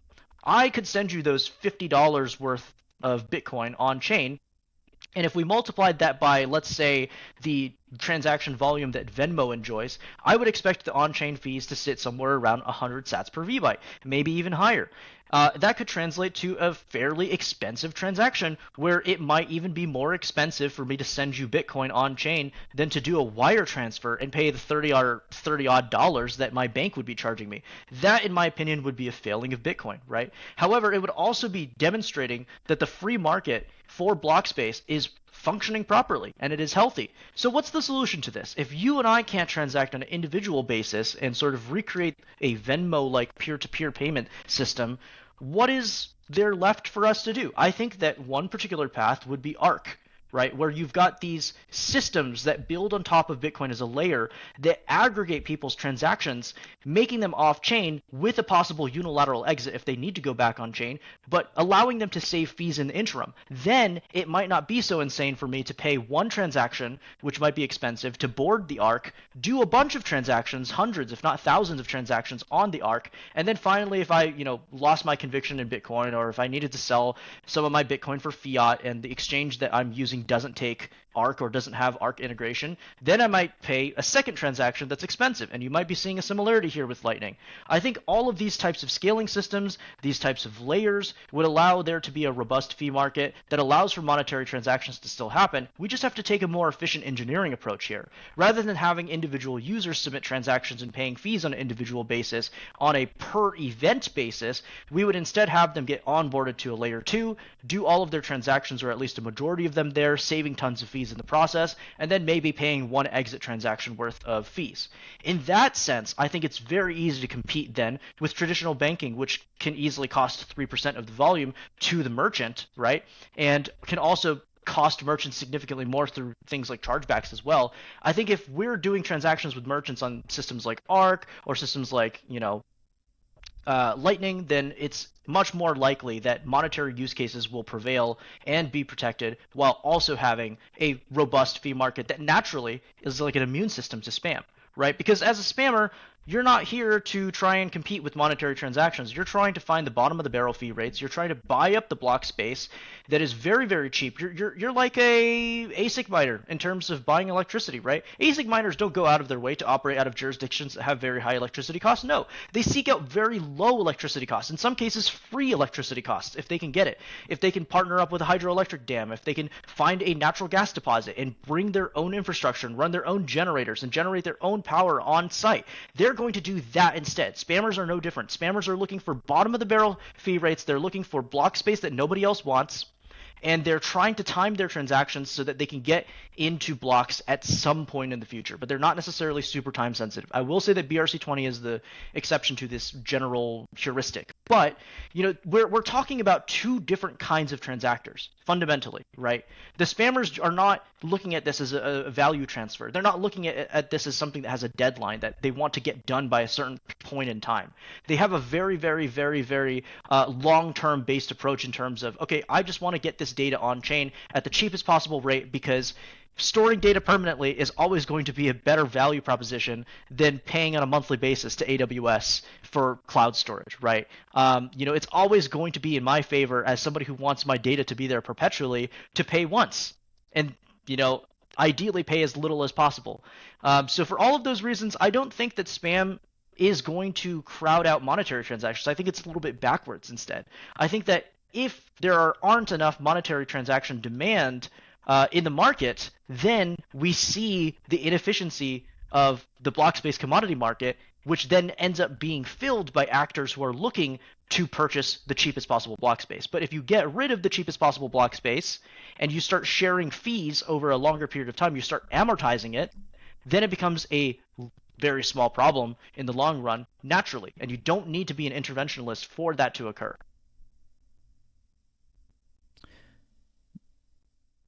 Now, I think just losing my, I'm just thinking, so one other point with the BRC20, as you said, I think I've seen this comment as well, that inscriptions actually get priced out pretty quickly, right? Like as soon as there's real monetary demand, inscriptions are it's just way too expensive for them to do that. But maybe one thing that got a lot of people angry, at least in, let's say, late 2023, early 24, around there, is that there was this whole BRC20 competitive mint process, right? Which you touched on. And my understanding is that there was like a 3-stage process to that, or 2-stage. I think it was like deploy and then mint or something like this. But the point is, there was a lot of people trying to get their transaction into the next block. And because of so-called the competitive mint process, that was bidding the fees to the moon, right? Like we were seeing ridiculously high sats per vbyte fees. And subjective, but I think that's what got a lot of the not camp people angry. And I was kind of annoyed about that too, because I thought, hey, our monetary network is being degraded. Now, of course, yes, I was using Lightning, but there were kind of concerns that people had that, hey, it's hard for people to even start using Lightning because the fees are so high, this kind of thing. For sure. And there were, and I'm sure you're in the Lightning world, so there was this whole argument of when fees spike so quickly, a bunch of Lightning nodes just kind of force close, and that causes other issues, that kind of thing. I think some of that is going to be resolved with the anchor, zero fee anchor stuff, but maybe you want to touch on that? Sure, yeah. So as you mentioned, the BRC20 system is designed in a way that it's ergonomically very similar to Ethereum. And I always say know thy enemy. And in Ethereum's world, if you look at some of the periods of the highest fee rate spikes, it was largely due to very similar deployment contracts where you'd have a shitcoin that would have a mint function. Once the contract was deployed, people would then slam that mint function as much as possible. And as you know in Ethereum, or maybe you don't know because you don't use it, but I used to have a lot of friends who were in this space who did NFT trading or whatever. They taught me a few things about Ethereum. And one of the things that they taught me was, in Ethereum, you can make that transaction. You can submit it. The transaction can be accepted, sequenced if it's on an L2 or just confirmed on base chain. And then nothing happens because the contract state is entirely enforced by what's going on in terms of ordering, right? So it doesn't matter if you, Stephan Livera, submitted a minting transaction on Ethereum. If I submit a transaction on Ethereum that paid a higher fee, and then I ended up getting processed by that smart contract first before you. So you've paid, potentially high fee because you're looking at the median fee rates that are going on in the mempool, and you're going to pay something that's comparable. But because I paid a humongous amount of a premium over you, or perhaps I even went to a private mempool, then my transaction will get confirmed and processed first, and then I will have minted those tokens, and you will be left with nothing and have paid the fee for nothing, right? I suspect that this sort of interaction and the hype that it creates, right? Because that's the other aspect of this, is that a lot of people will use a mempool's fee rate as a proxy for activity. Right? If people are getting all excited because they're seeing tons and tons of transactions and they're, minting this new shitcoin, that's going to create FOMO, and that's going to create a demand. And it's a feedback loop, right? So I suspect that the design of BRC20 was very intentional. It was not just bad engineering. It was people who are trying to bring the same hype cycle sort of mechanism from Ethereum into Bitcoin. And yes, a lot of people did get affected by this during this period of time where it reached peak popularity. But again, I think that this is a bit of a short-sighted way of looking at the problem. I think that in order to ascertain the true harms of a system like this, you have to zoom out and look at the longer-term impacts. And today, BRC20 is a shadow of its former self. It's a husk, even, right? And one of the reasons I think this is the case is because the more hype you drive and the more losers you create, losers in the sense of losing economic value while trying to interact with that system, the less people are coming back in the future, the less sustainable it becomes. And just like a Ponzi scheme or tulip mania, once it's over, it's over. It'll be a long time before you have to deal with it again. In some senses, I think it's actually better for us to get the pain over with, to sort of front load that pain. As opposed to if BRC20 had been better engineered. Let's say that instead of using this competitive minting process, right, there was a more deterministic way of going about it. Maybe there's like a sequence number that you could assign to yourself during the mint process. So I could pay 1 sat per vbyte, get a sequence number 6. You could pay 100 sats per vbyte, getting sequence number 7. And it wouldn't matter if my confirmation happened in a timely manner or not.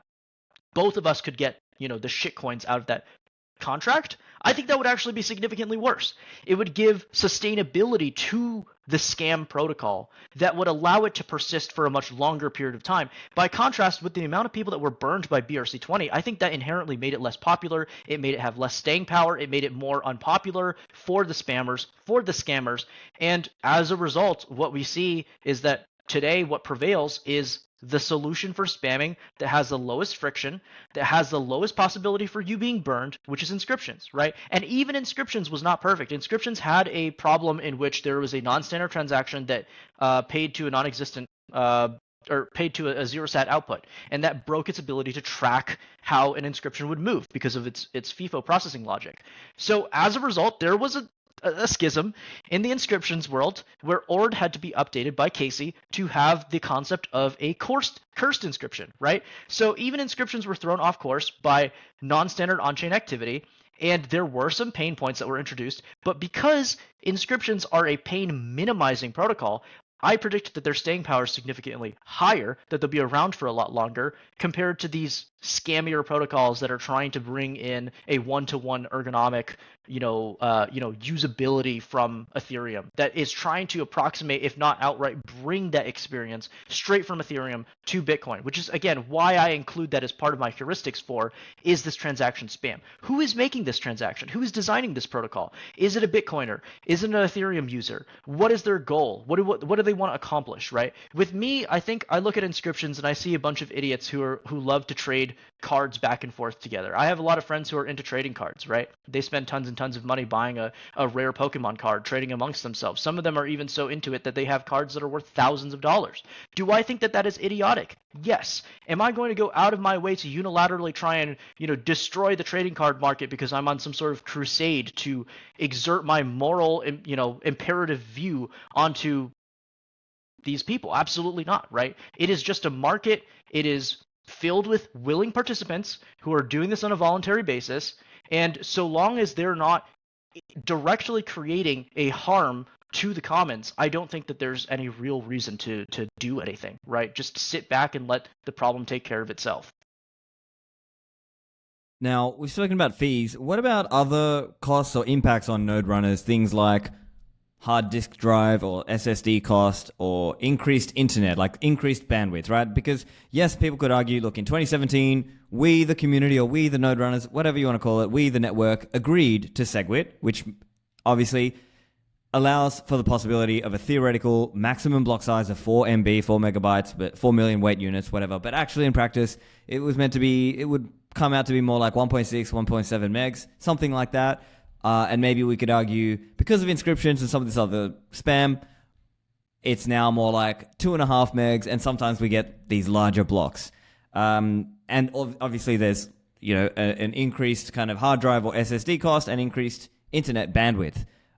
So is that an impact of spam, a negative impact? Sure. Let's start with storage. So storage, as I mentioned earlier, follows a power law: decrease in price and increase in density. So because Bitcoin has a linearly sized, growth rate for the blockchain, number one, I think it's highly predictable. So if you as a user are very serious about running a node, then I think that you should be thinking about what the system requirements are for running that node, not only just this point in time, but also going into the future.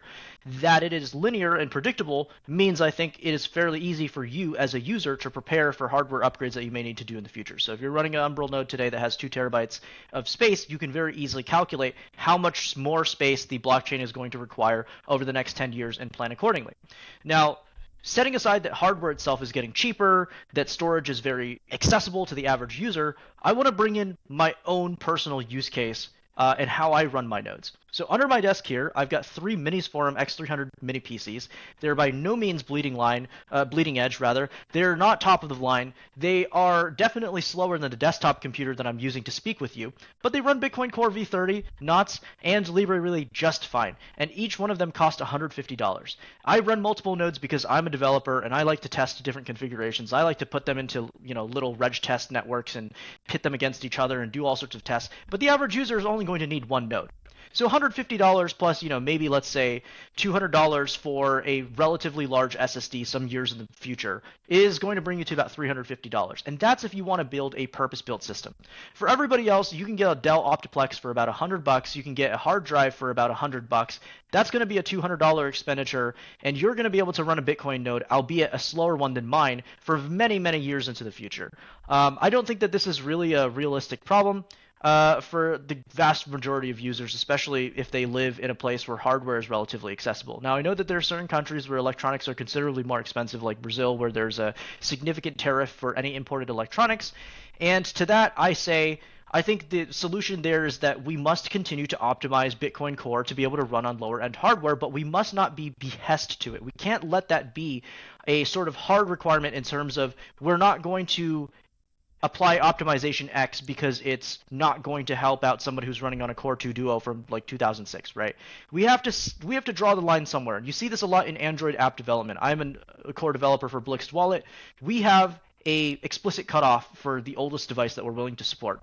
And what we found is that even with that cutoff, people who are in Cuba, people who are in Latin America, they're still able to get their hands on devices that are a couple of years old, right? So even if hardware is expensive, if they're going to be using this as a replacement to their bank account, they can afford to secure a device, a mobile phone at the very least. They can use light client protocols like Neutrino or UTXO. And I don't think that it's a coincidence that Vintium, for example, a nonprofit in Brazil, is funding the development of things like Floresta, which embeds UTXO to give you like a Bitcoin Core like RPC locally. I think that a lot of people have this like very cypherpunk manner of looking about this as I want the case to be that if there's 4 million or 4 billion rather users on Bitcoin, that there should be 4 billion full nodes out there.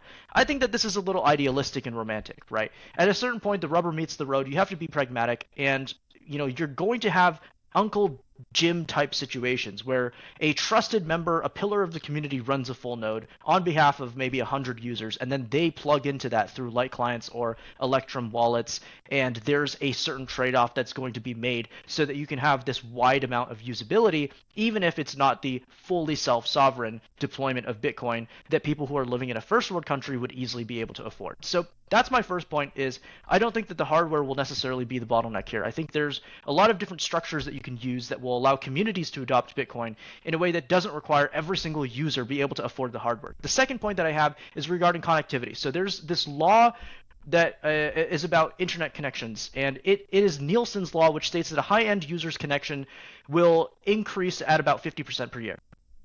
In Massachusetts, where I reside, good old Beantown, I have gone from living in a place that had a highest speed internet connection of 100 megabits to having a 5G at-home internet that maxed out at 250 megabits when there was not a lot of traffic, to now having fully symmetric gigabit fiber, and I pay the same amount per month as I have for each one of those plans.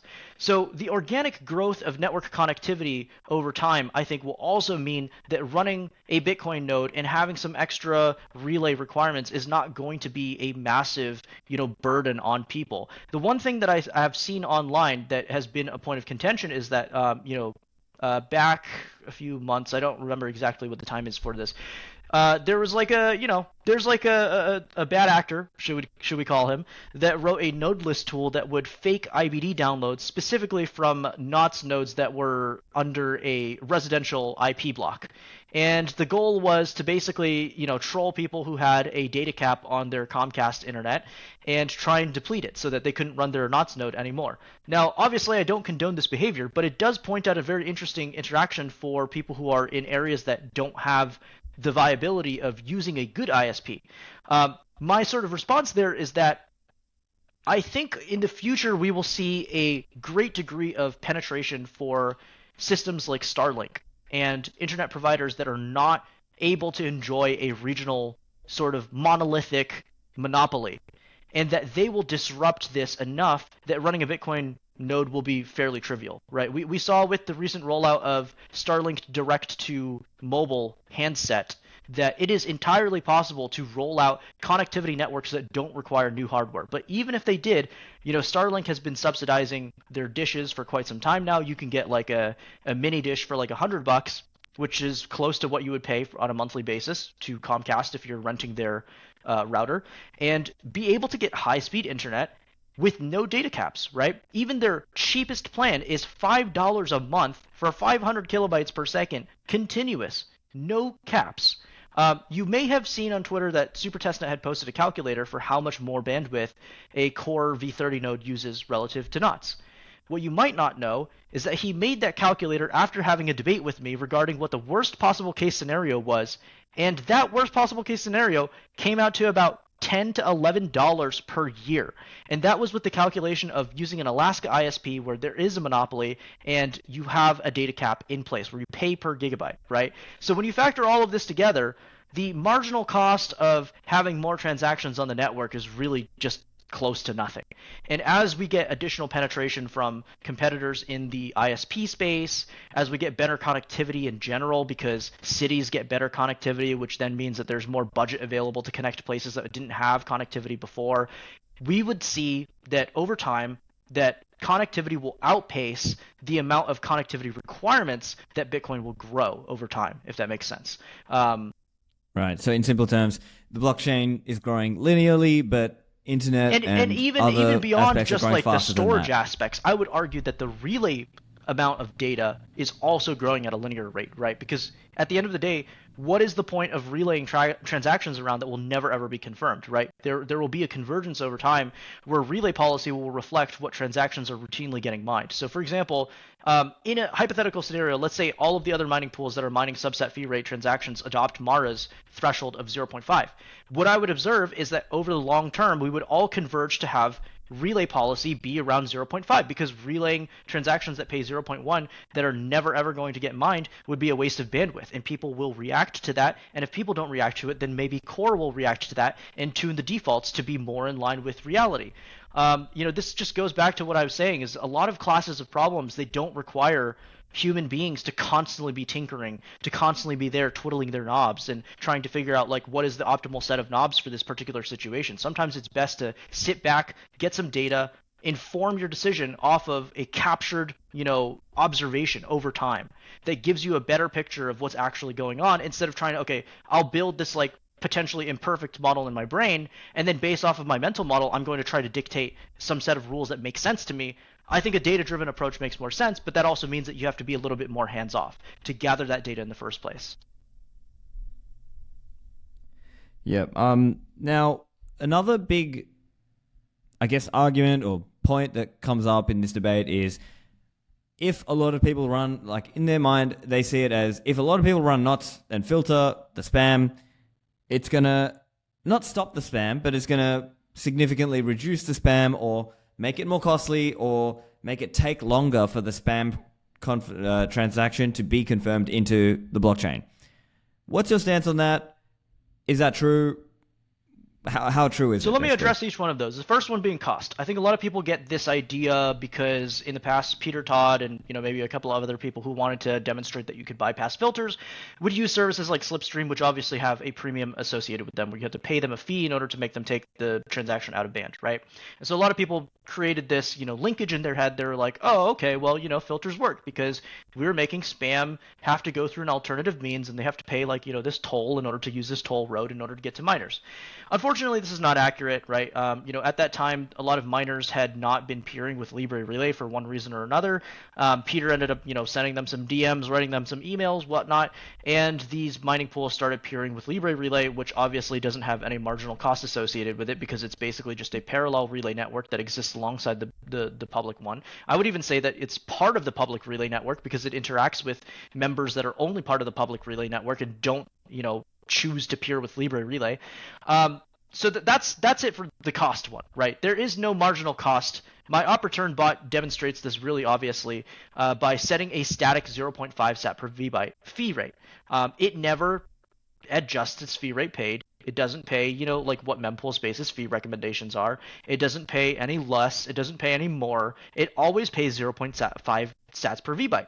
And relative to the average person's transaction, who's probably still using a wallet that pays 1 sat per vbyte, that actually represents a discount in how much I'm paying on a fee rate basis, right? Now, if you wanted it to be a perfect comparison in terms of cost to inscriptions, you would have something that is greater than 160 vbytes in size, and then I would have to be paying a 0.25 sat per vbyte fee rate to account for the 4x witness discount, right? But without getting into the technical weeds there, if we're just comparing a op return from my op return bot to a monetary transaction that's paying 1 sat per vbyte, I think everyone would agree that it is objectively paying less, right?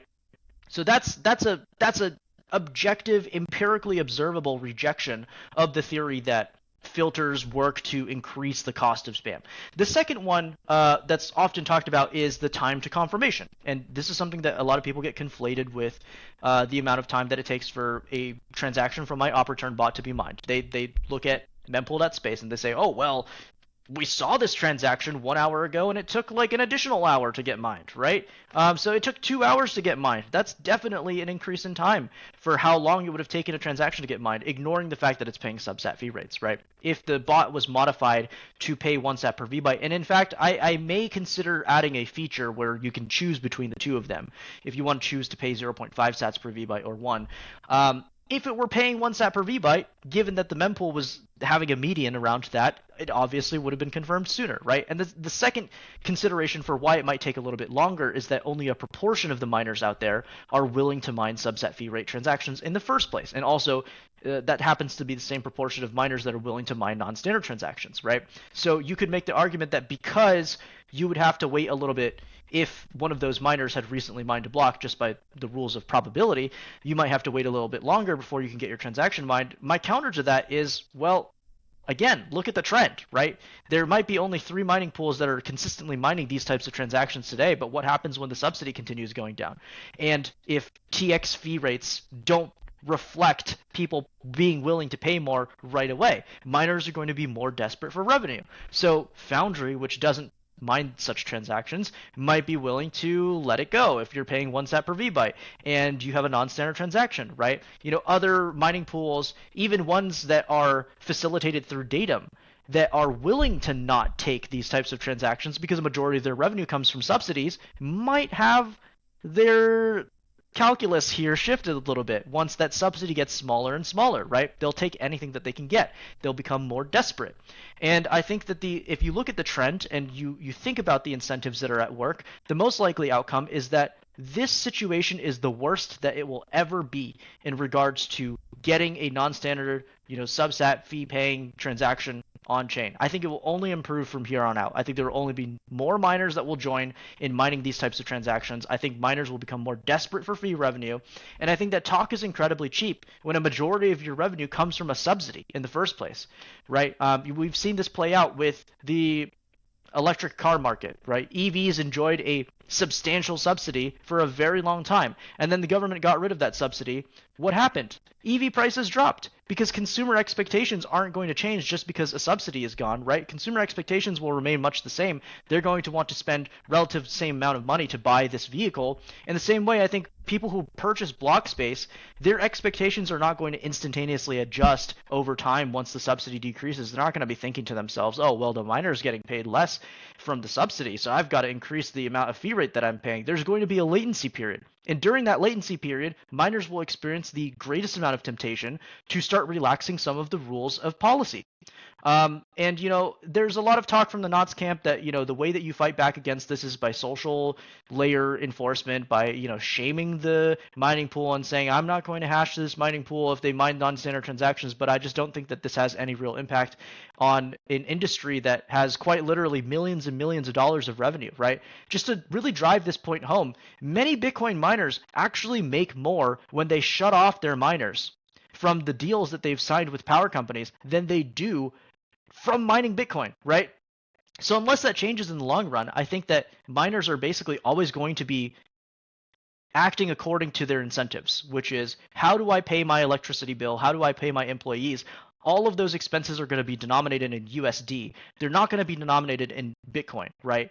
And for that reason, people who are saying that a farmer is not going to kill the golden goose because it continues to lay these eggs and it wants this golden goose to live as long as possible are ignoring the factual realities of what miners actually have to deal with.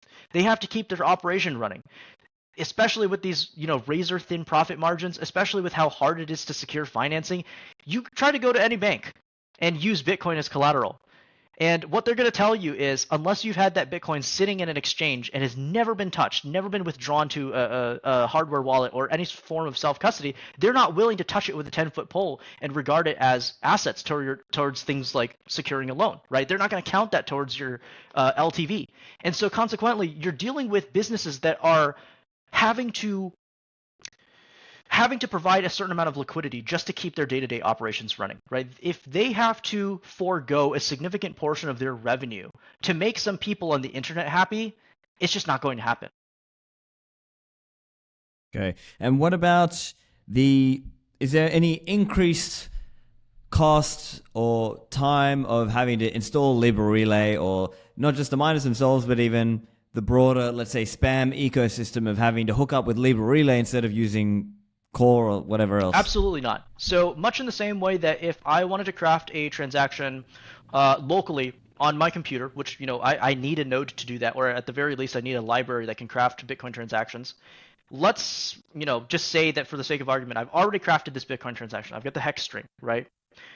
What do I do in order to minimize my friction to broadcast to the Bitcoin network as it exists today? Maybe I go to blockcipher.com. Maybe I go to mempool.space and I click on the broadcast transaction option. I paste in the hex representation string and I click broadcast. You can do the same exact thing with Libre Relay.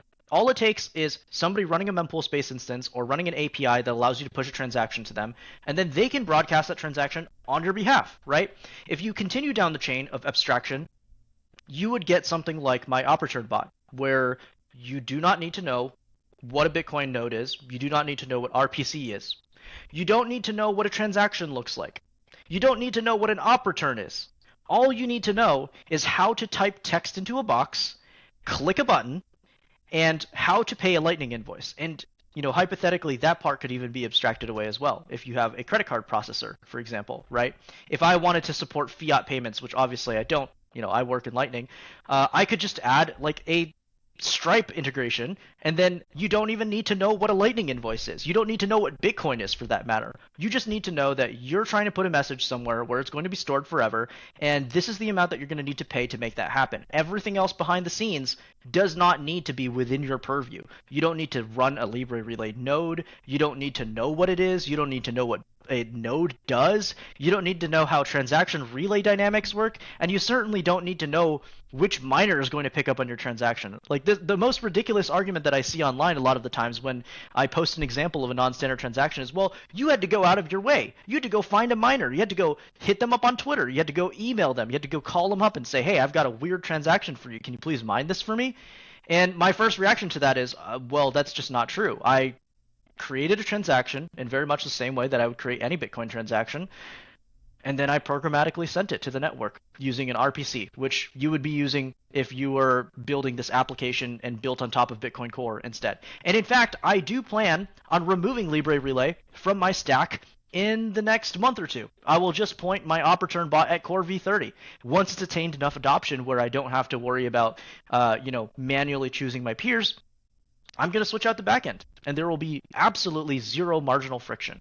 And for what it's worth, the Opportun bot is open source. So if anybody wanted to do this today, all they'd have to do is spend a little bit of time learning how to deploy this, and then they could get it running. If I so desired, I could create an Umbrel app where it would be a one-click install for you to install the Opportun bot on your Umbrel node, and then you could do all of this within the purview of your own sovereign node. You wouldn't have to rely or trust me as a service. You wouldn't have to run Libre Relay, because again, once Core v30 gets enough adoption, there's this tipping point at which it becomes very reliable to send non-standard transactions. It's just going to basically be a self-improving situation, right? Now, of course, there's still things that I would need Libre Relay to do if I wanted to do weird stuff like having, a one-sat output, for example. I'm not in the business of harming Bitcoin, right? That's why I do my data embeds in Opportun. It is the least harmful way of embedding data on-chain. I want what's best for Bitcoin. But if I wanted to create a more subversive bot that created one-set outputs, then yes, I would still need Libre Relay for that. But I would argue that that is a good thing, and also that it enforces that people care much more strongly about a demonstrable harm, which is bloating the UTXO set, than embedding data in Opportun, which is prunable, never enters the UTXO set, and is basically a nothing burger if you haven't been listening to people who are trying to rile you up about things like CSAM risk, which have existed in chain for quite some time. As of 7 years ago, I think people were using Apertis to embed illegal content on Bitcoin. Now, proponents of knots like Luke and Bitcoin Mechanic would have you believe that a court would have a meaningful distinction between a non-contiguous embed like an inscription, for example, and a contiguous embed like an Opportun.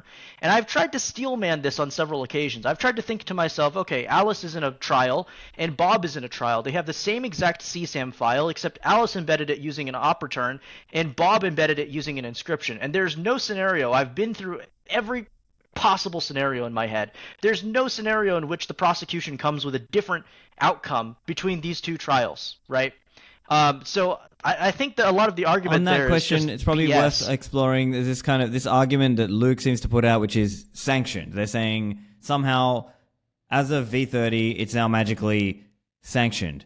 I don't quite understand this because even there, you could also talk about the consensus limit, which is 1 megabyte, not just 100 kilobytes in V30, and that's been in place much longer than just V30. I think this goes back to our philosophical differences, right? I think this goes back down to the philosophical difference of being someone who uses teleology, or thinking about it from the perspective that everything is designed with a purpose as the first and foremost sort of starting point, that the purpose is the seed, and that you grow the product or the idea into a usable tool, versus instrumentalist, which is that you're building a tool and then you ascribe a purpose to it. I think that people like Jimmy Song, Luke Dash Jr., Bitcoin Mechanic, they're teleological, right?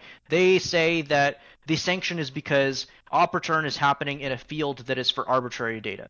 They're saying that, for example, script pubkey does not have that as its explicit purpose, that script pubkey is used for, a different purpose relative to arbitrary data, that you have a more obvious embedding of data. However, I think this overlooks the reality of how cases like this are prosecuted, right? A judge is not going to sit there and open up a hex editor and look for CSAM. No, they're going to have a computer forensics company look at a disk snapshot and say, okay, in many cases, this isn't even about CSAM. In many cases, it's about corporate espionage, where somebody has stolen documents that are sensitive that should have never left the perimeter of an enterprise network, and maybe they're trying to take trade secrets to another company. It doesn't matter, right? In those court cases, they hire a computer forensics expert who then looks at a snapshot of the disk and says, okay, well, here's a piece of a file, here's a piece of a file, let's glue those two pieces together. Oh, here's some other pieces that can be glued together, and they can reassemble a file. And that's not considered by the court to be a reconstructed or transformed piece of data. It's just a file that had been fragmented across different parts of the file system. And indeed, if you look lower level onto your computer, if you zoom in onto the SSD, if you zoom in onto the hard drive, the bits and pieces of a file do not exist right next to each other, right? They are distributed in physically separate, isolated locations. And what your hard drive, what your SSD does is it stores a lookup table of where those locations are. And then it says, okay, here's a file, and here's all of the sectors on your storage device that make up that file. And then when you go to read that file, it uses that lookup table to reassemble the file on the fly. How is this any different from an inscription, which has, within a single transaction, multiple data pushes separated by a opcode, right? If you strip out the opcode and you look at this data structure, it's contiguous data. If you don't strip out the opcodes and you look at this data structure, it's a lookup table. In either way, I don't think that this is like a good faith argument. I think it's just intended to confuse people who don't have necessarily a very technical background, who don't know about things like LBAs and sectors, who perhaps are easily deceived or misled into thinking that there's any real world difference between the two. If you have CSAM on your disk, it doesn't matter what sort of encoding you use. It doesn't matter how you've fragmented it. It will be prosecutable, right? And the fact that CSAM has existed on chain for over 7 years in Bitcoin with no prosecutions is a pretty good data point that courts understand that, much like the protections afforded to Yahoo with Section 230 in the case Doe v. Bates, that you are a neutral infrastructure provider and not somebody that they're interested in coming after for prosecution, right? In the Yahoo case, Doe v. Bates, Yahoo had like a community forum type product where they allowed people to discuss various news topics, and some terrible people created a group that they used for sharing CSAM, and the prosecution moved that Yahoo was essentially a publisher in all of this and should be prosecuted to the same extent of the law as the people who created the content. And what the court ruled was that no, we do not go after neutral infrastructure providers because they did not facilitate the creation of the content, and we cannot hold people who are running infrastructure liable for the contents that their users are producing, right? If we applied this to ISPs, every ISP on Earth that has ever served somebody who has sent CSAM over the internet would be held liable and prosecuted to the full extent of the law. The fact that we haven't seen that, the fact that Section 230 as a protection has not been repealed, means that the government understands the difference between someone who has relayed a piece of data that they themselves did not create or facilitate or take part in creating or transforming, and they can legally distinguish that from a person who is the origin, the nexus point, and creating this illegal content. But, at the end of the day, I understand that this is a lot of nuance. Not a lot of people out there are going to be reading case law for fun, and even less people out there are going to be trying to relate it to something like Bitcoin, which is pretty unprecedented, right? With the Yahoo group, like we've seen content and arbitrary content specifically from users, and we've learned that is something that we deal with. Like when Facebook first came out, people were posting like gore on Facebook because Facebook didn't have the necessary moderation to keep that kind of content in check. So we're all very, very aware of how that scenario plays out because it's a centralized platform. We know how that works, right? And more importantly, when that type of content is detected, Facebook very quietly gets rid of it. And so to a lot of people, the distinguishing factor here is that Bitcoin is immutable storage. You can never really delete it, right? But I would counter that by saying that it doesn't change the rules by which the courts ruled the case in the first place, right? There's no point in their ruling that said this is contingent on you deleting the data. There's no point in which they said the type of storage that is being used, the type of relay, the type of sending of data is what makes you complicit or not complicit. It was what role do you play? Did you create the content or not? Did you participate in facilitating the transformation and production of that content? If you did not, if you were not the user that produced and sent that content into the system, then you are not culpable.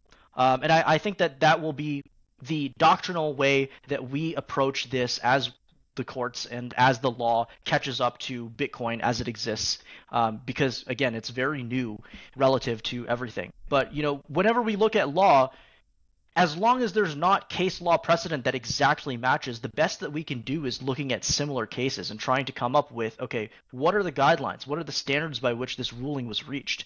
And how can we apply that to a system that is maybe not, a one-to-one mapping, but shares some similarities in terms of what role that node runners play.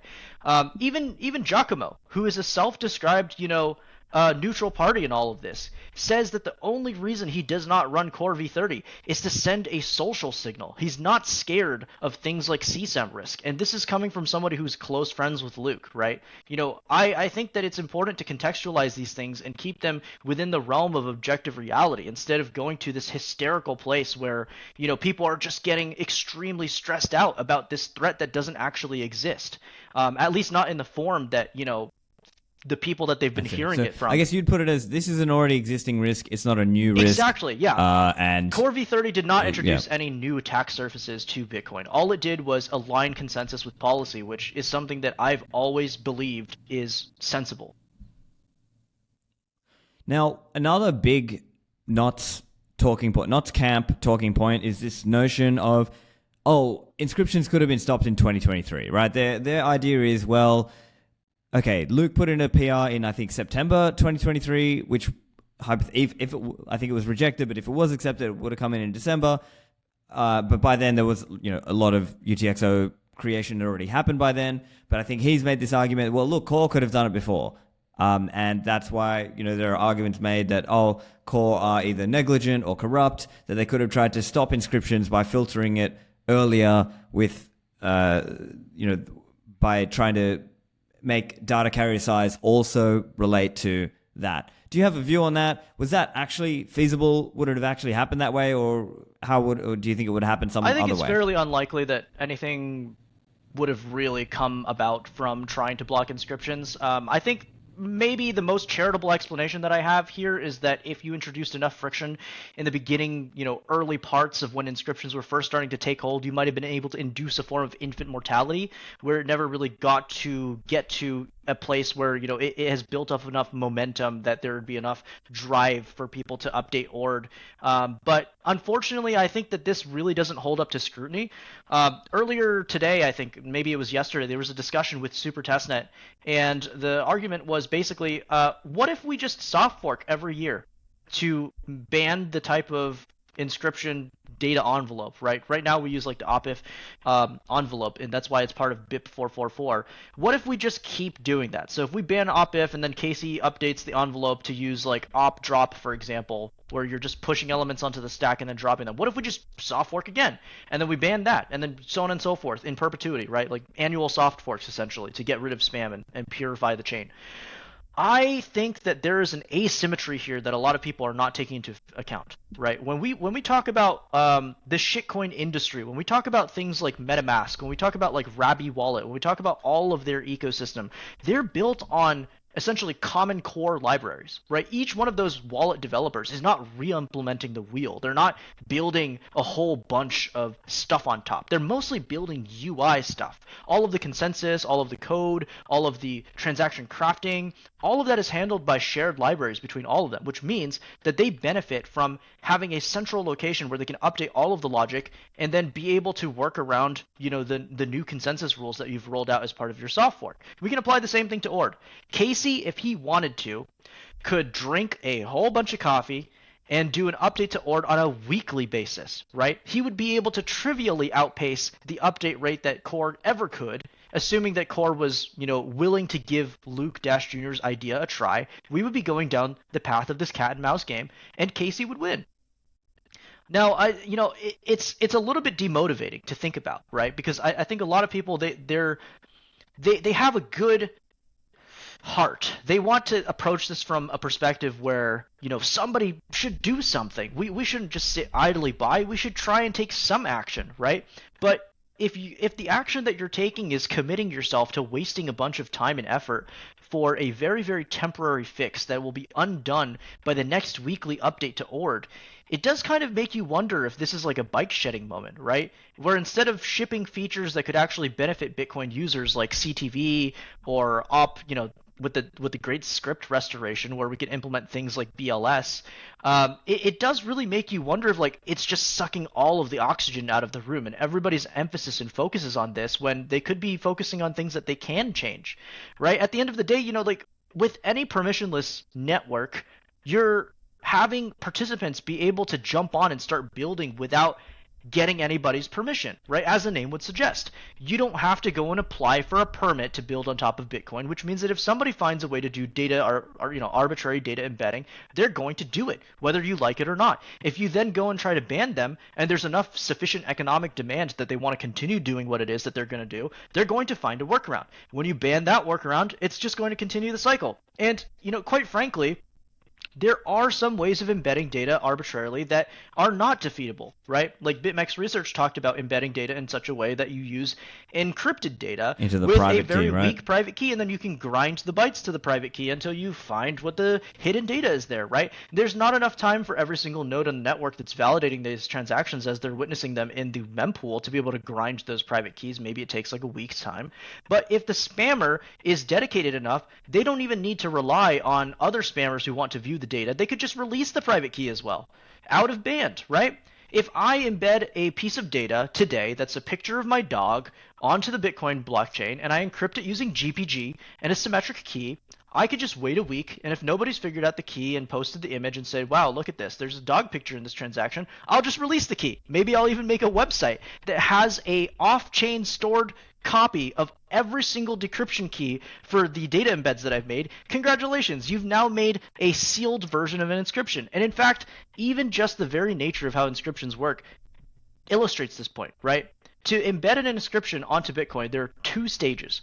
The first stage, you commit to a witness script, right? So at that point, all you see on chain is just you're committing to this hash. The second step is the reveal.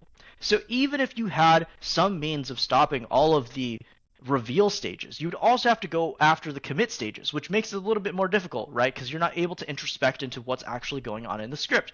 It's just a never-ending race to the bottom, and it introduces potentially a lot of complexity for not a lot of gain.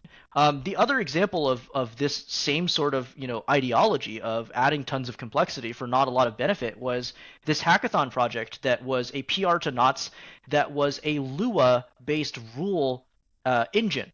And the intent here was to allow any person to create a filter themselves, similar to how you might create a block rule for uBlock Origin to block ads on a web page. And then they could share these filter rules with each other. They could upload them maybe to a central GitHub repository, and you could have some kind of auto update process. But I think that this is also just a really interesting approach because auto updates have always been extremely antithetical to the ethos of Bitcoin, right? I watched your podcast with Gloria Zhao from the core maintaining team, and one of the things that she talks about is that the role of being a core maintainer is just that. It's closer to being janitorial in nature. There is no auto updates being pushed out, right? The HP printer on my desk, every time I fucking boot this thing up, checks with the HP servers, phones back home, and sees if there's a firmware update.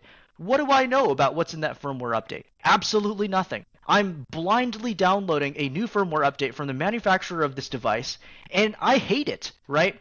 But in a sense, this is the very much the fiat status quo for many things out there. Whether it's a Tesla that you've bought that can auto update its own firmware, whether it's a computer and it's running Windows and Microsoft has pushed an update and it auto updates and restarts it.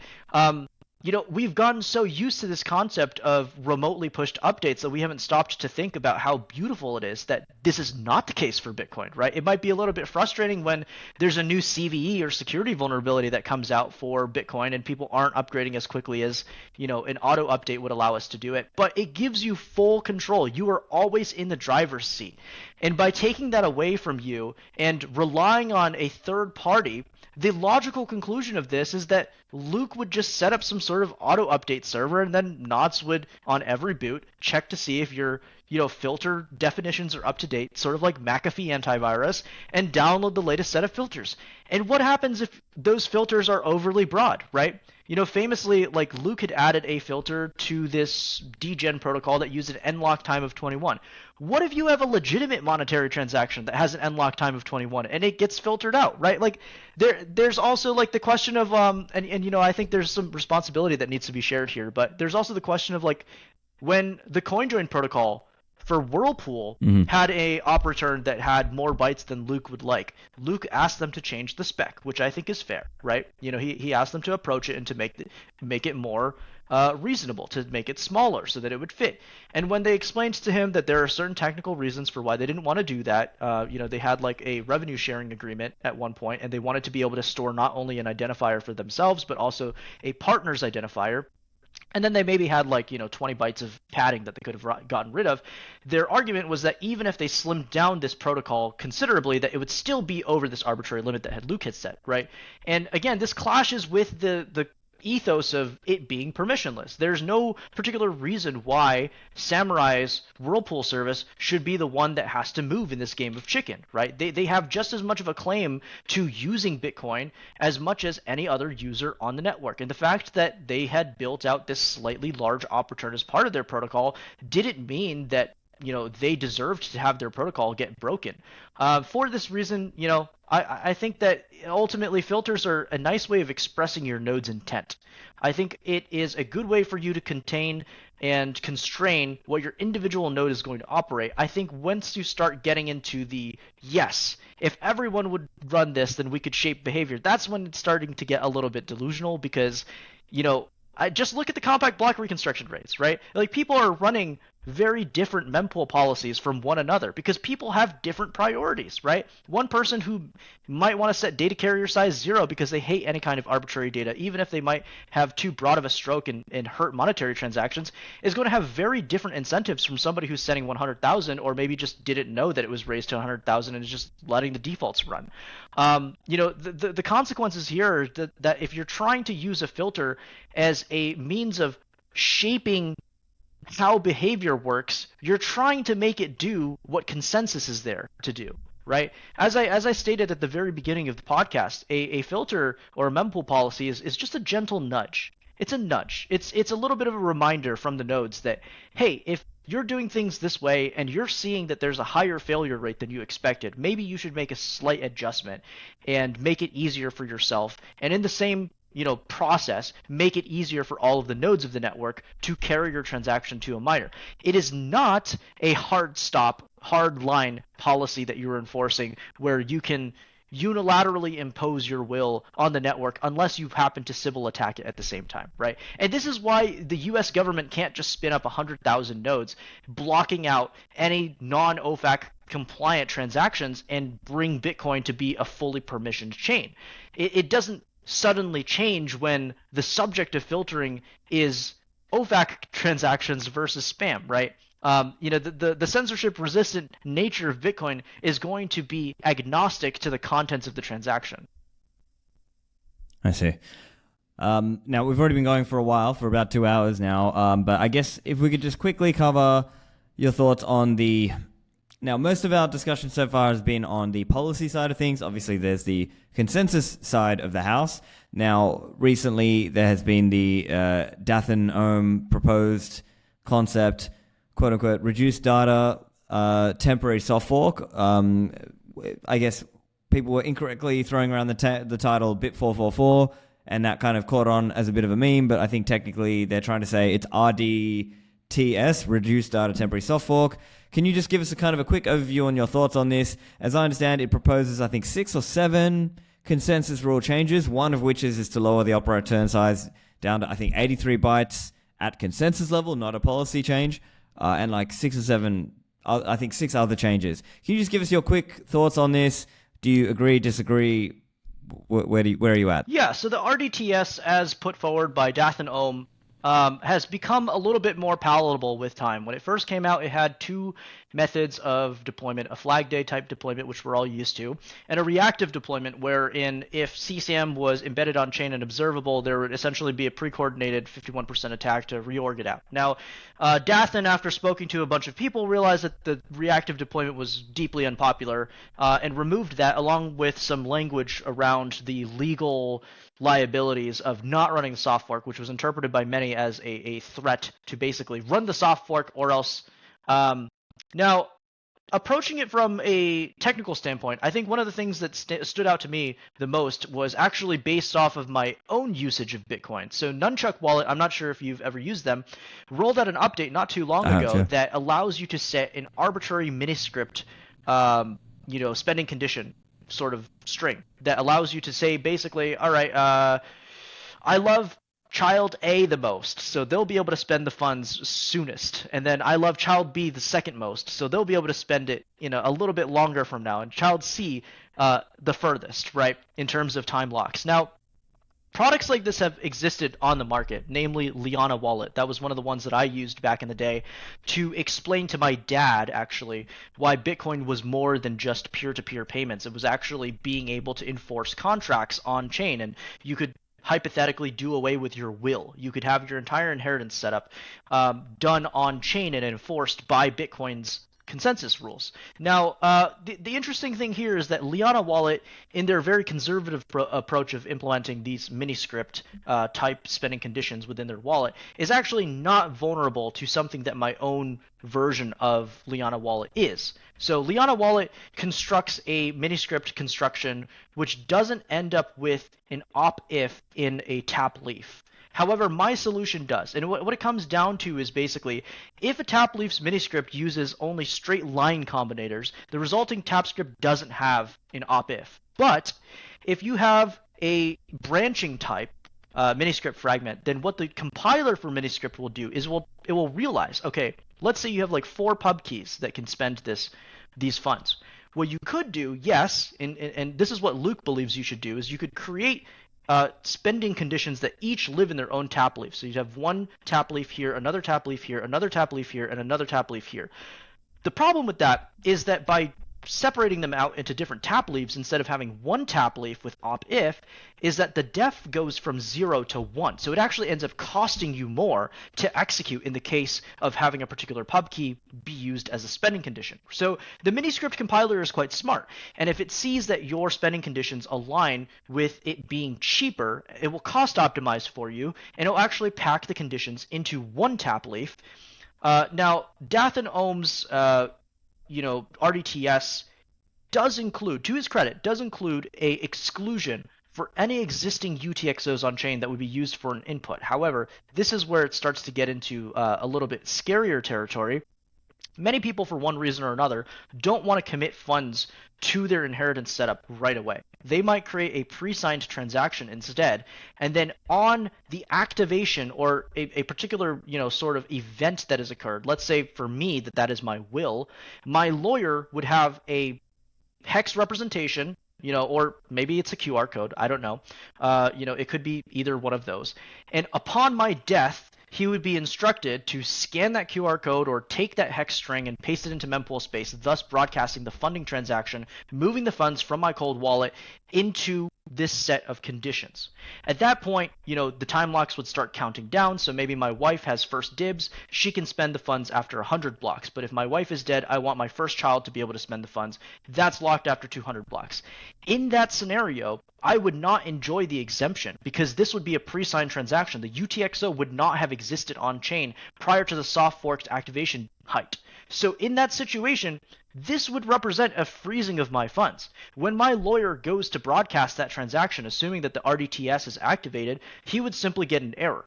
He would have to wait 1 year until the RDTS potentially doesn't get renewed because it is a temporary soft fork, to broadcast that transaction to put the state on chain, and then my wife would have to maybe wait a 100 block time lock anyway. So suddenly I've gone from my wife waits 1 day to be able to spend these funds to my wife has to wait 1 year and 1 day to spend these funds. This is obviously confiscatory, right? If my wife requires these funds in the meantime, And, let's say that, because I'm such a big Bitcoiner, we have very, very few funds in our fiat bank accounts. She might be out on the street and starving because of the RDTS, because of this, crusade against spam. It's actually worsened the outcomes for monetary use on Bitcoin considerably. And pre-signed transactions are not weird. They are not uncommon. They're used by many types of people. Another example of a transaction that would be affected is one that violates the rule for how deep the TapScript tree can go. If you're doing a 6 of 11 multisig and you're doing it in the cheapest and most efficient way possible, you won't be able to spend funds because the depth of the tree would exceed the limitation that's outlined. So the RDTS has a huge amount of confiscatory risk.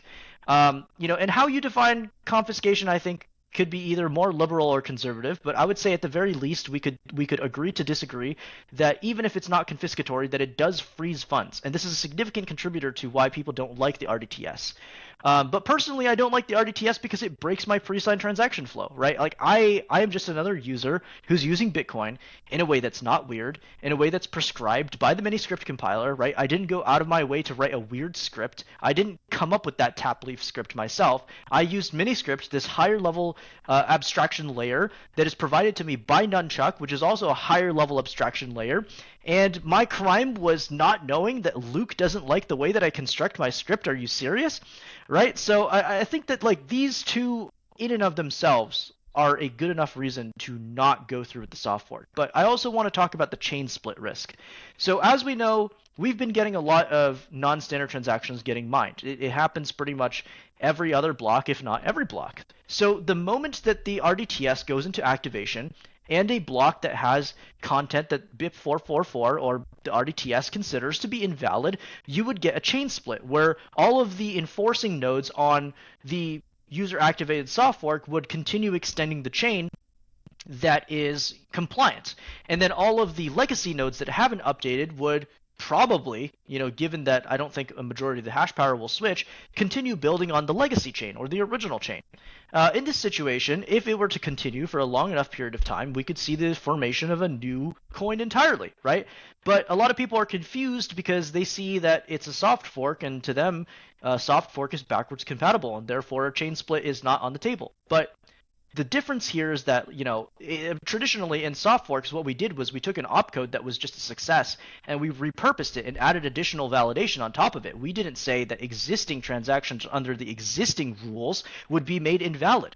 We certainly didn't try to take something that was in policy and turn it into consensus, right? And so if you're a miner and your modus operandum is to update core once every couple of months, you might not even be super aware that the RDTS is going into activation, right? So if there's enough miners that are like this, I call them asleep at the wheel miners, it's very possible that the user-activated soft fork will not gain enough hash rate to really make a difference. And then, either miners that want to support the soft fork will continue mining on that chain, or they will just give up and go back to mining on the original chain after having forfeit all of the block rewards of mining on the alternative chain, right? I myself will be running a user rejection soft fork. I'll be running a copy of the user activated soft fork to check what the tip is, and even if that tip has a higher weight of proof of work, I will call invalidate block on my Libre Relay and core nodes to reject it and to continue mining and pointing my hash power at the original chain, because I don't want to be in a situation where, let's say, I'm extremely lucky and I solo mine a block, but it turns out to be on the RDTS chain, right? I don't want to be in a situation where I have to clean up a potential mess.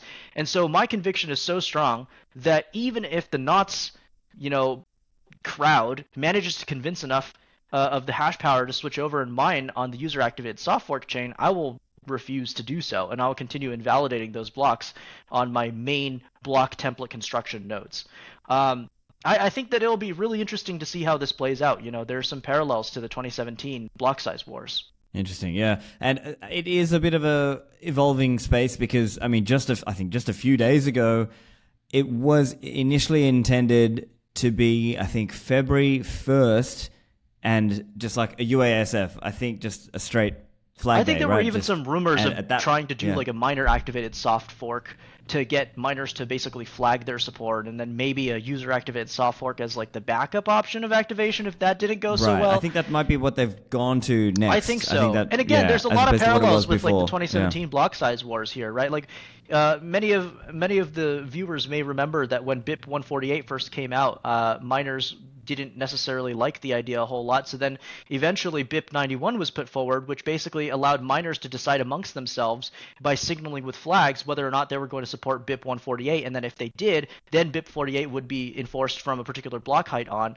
Actually, I think it might have been on a particular date going forward. And then later we switched to using block heights instead of dates. But nevertheless, right, like I think that there's a lot of parallels here in terms of, the approach that's being taken, the amount of the types of conversations that people are having regarding soft fork risks, like chain splits.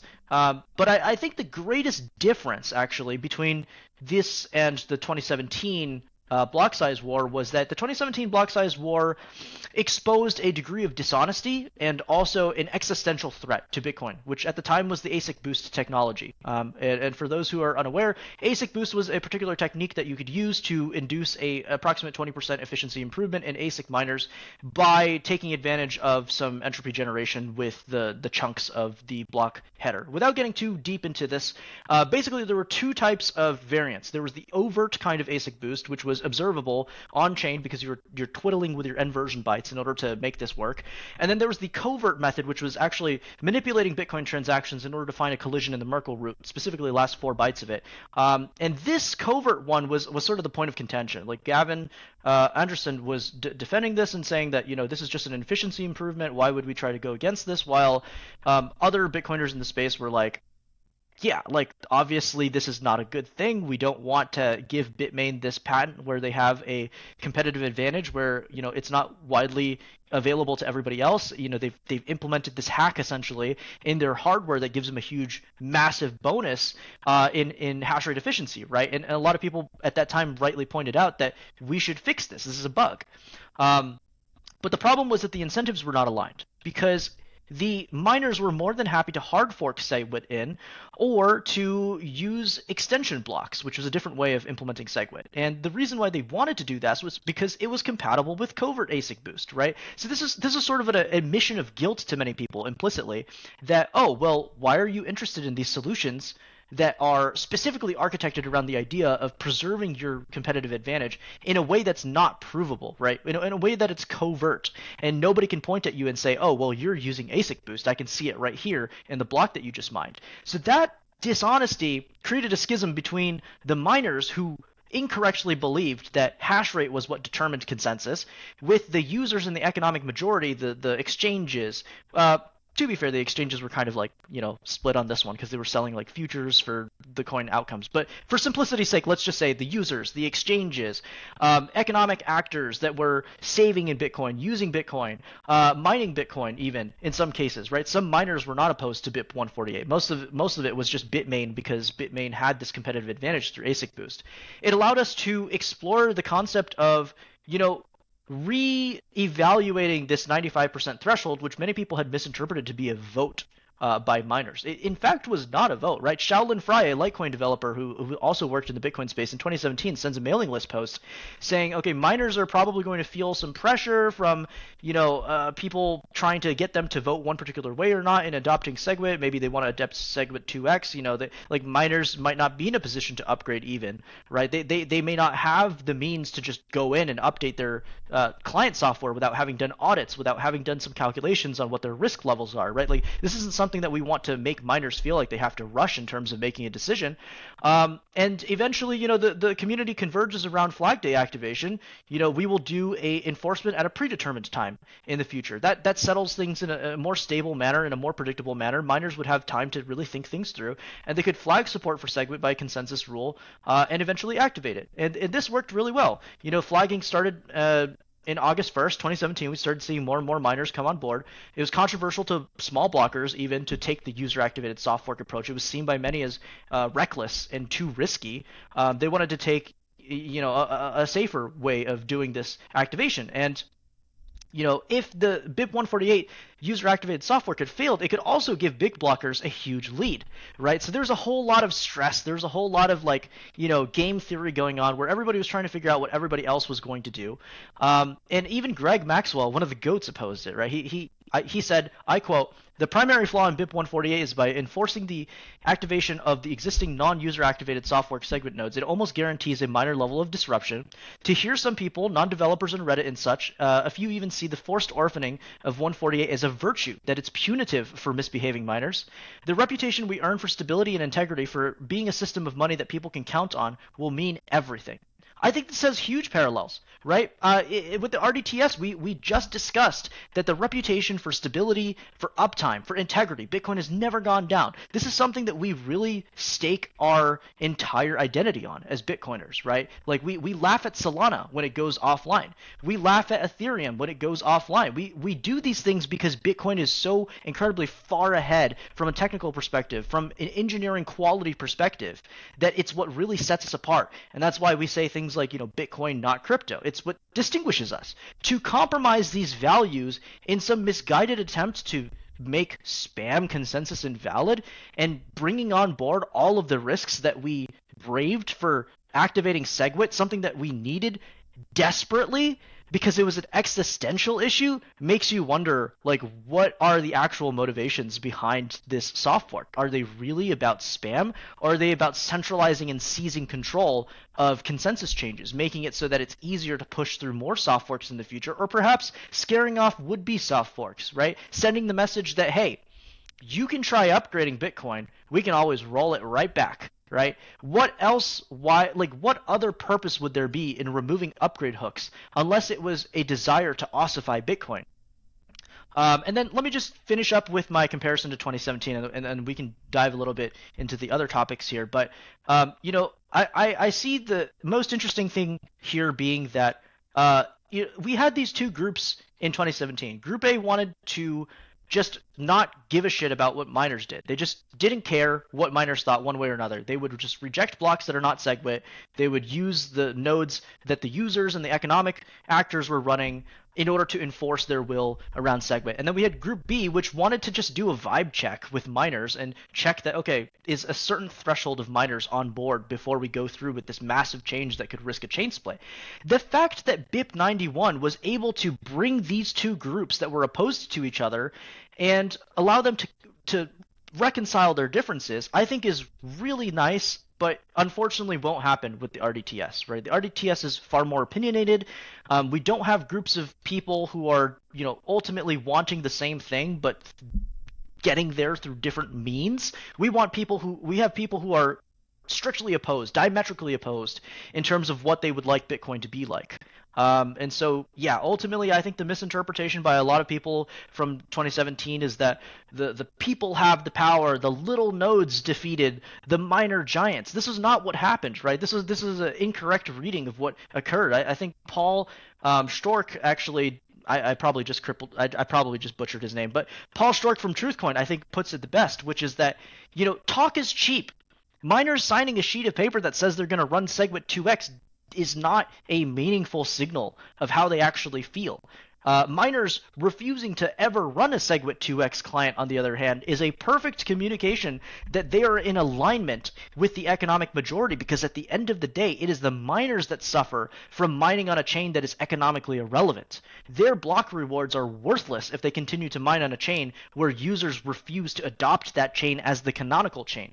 And in this case, I don't think there's enough user backing behind the RDTS that miners are going to look at this calculus and say, yes, it is an existential and revenue-based issue for us to adopt RDTS, or else we will lose out on the block rewards. I don't think they're going to come to that conclusion, because this is not an existential issue. This is an issue born of a subjective reading of transactions on chain and a conflation of an annoyance with an existential problem to Bitcoin.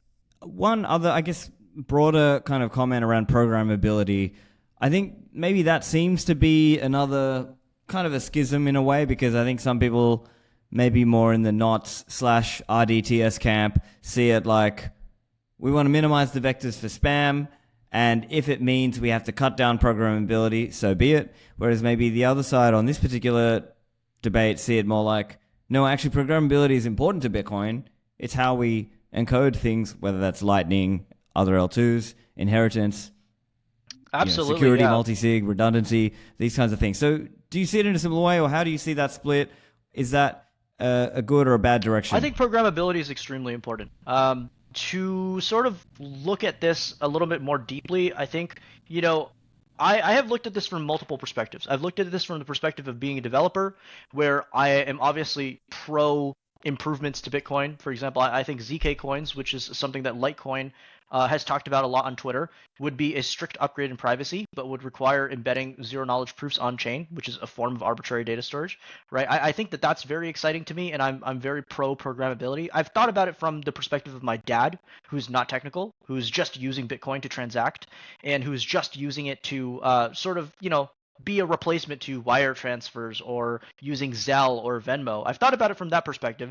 And I've also thought about it from the perspective of like what you were saying with inheritance, where Bitcoin goes beyond just being money, but actually becomes also a quasi court, right? Where you can enforce your conditions into a contract or a smart contract in this case, like Lightning HTLCs, for example, and let the Bitcoin chain enforce the outcome of contracts. And maybe you could even extend that to things like DLCs, where you have an oracle that is determining an outcome and people can create a prediction market or something like that on chain. I think the programmability of Bitcoin is a non-negotiable aspect that makes it so interesting, right? If we wanted to create something that just approximated digital gold, what we could do is we could just create a fork in which we remove all of the opcodes, we move back to pay to pub key, we make it so that the fields that are currently responsible for witness can only contain a spending, condition, basically would just be the signature essentially. And then dumb it down to the greatest possible manner where, you can't do multi-sig, you can't do anything except for single sig spending. And even in this crippled husk of a version of Bitcoin, it would still be possible to do arbitrary data embedding, right? You could simply use fake addresses. You could use fake addresses, you could use fake pub keys, you could send to those, you could then, continue to shard the individual pieces of a larger file across there. I think there was this BSV guy that actually talked about this in regards to op return, but it's also applicable here, which is that a standard op return contains enough space that if you're only embedding pointers, that it's enough to accommodate about 298 megabytes worth of other op returns. So basically a indirect form of a table of contents, if you will, right? You could say that I want to embed a file up to 300 megabytes in size. I split them up across all of these op returns, and then I have a master op return that points to all of them as a table of contents, and then some sort of parsing program can read that first master op return, search up all of the other op returns, and then reassemble this file. Maybe you could put like your favorite movie on chain, right?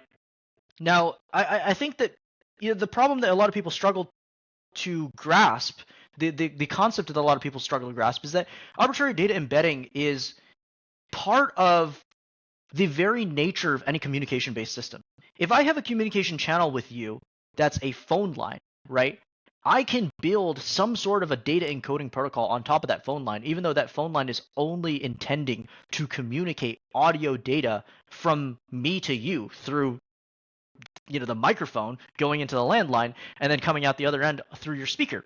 But if I denote that a certain tone is a 0 and another tone is a 1, I've just created an arbitrary data communication channel, right? And what difference is there between a communication channel and a Bitcoin transaction? The only difference is that it's recorded and stored rather than it being an ephemeral channel that then gets closed at some point in the future, right? The second reason why this is such a concern is steganography, right? Going back to what we were talking about with like a weakly created private key that could be brute forced by anyone. If I encrypt the data, there's only one possible venue for you to determine what's inside that encrypted data, which is to brute force it, or for there to be a vulnerability or a flaw with the way that I encrypted that data. Are you then going to spend countless amounts of compute hours trying to determine if anything that looks like it could be encrypted data could be decrypted through brute force? How much compute are you willing to throw at this? A data center? 10? Are you going to burn megawatts, gigawatts of energy just trying to determine what's locked behind this transaction, which could be encrypted data? It creates a form of asymmetry that's very difficult for someone who wants to impose their will on this censorship-resistant system, right? And that's part of what makes Bitcoin so beautiful, is that even if you try to dumb it down to the very basic atomic level of what it is, you can still do whatever you want on Bitcoin, so long as you're staying within the relatively permissive rules of consensus. Okay, so I think essentially, yeah, we've covered a lot of stuff. Obviously, this is it's been a bit of a wide ranging conversation. We've spoken a bit about the different ins and outs of spam, Libre Relay, as well as RDTS, and kind of finishing with programmability. I think we'll leave it there. But any last kind of where can people find you online, and listeners can find you? I think it's Proof of Cash on Yes, X. that's completely any, correct. Kind of last point. That's completely correct. Yeah. So you can find me on Twitter on x.com/proofofcash. I'm also in the Blixt wallet Telegram. If you're ever interested in trying out a mobile, Lightning wallet that's easy to use. My GitHub is DJ Kazik. If you want to check out some of the projects that I've been working on there, I'm typically got 1 or 2 side projects cooking at any given time. And if you ever want to speak to me in person, come to the Boston Bit Devs meetings, and we will have a talk face to face. Sometimes that's the best way to hash things out. I know that the internet doesn't always carry through tone, and ultimately, if you want to have a good discussion, I think nothing beats getting a beer and talking about some Bitcoin. So please come find me via whatever means that you'd like, and if you're in Beantown, come on down to Bit Devs. Excellent. All right, well, Kevin, thank you for joining me. Thank you for having me. It was an absolute pleasure. And I hope to be speaking to you again.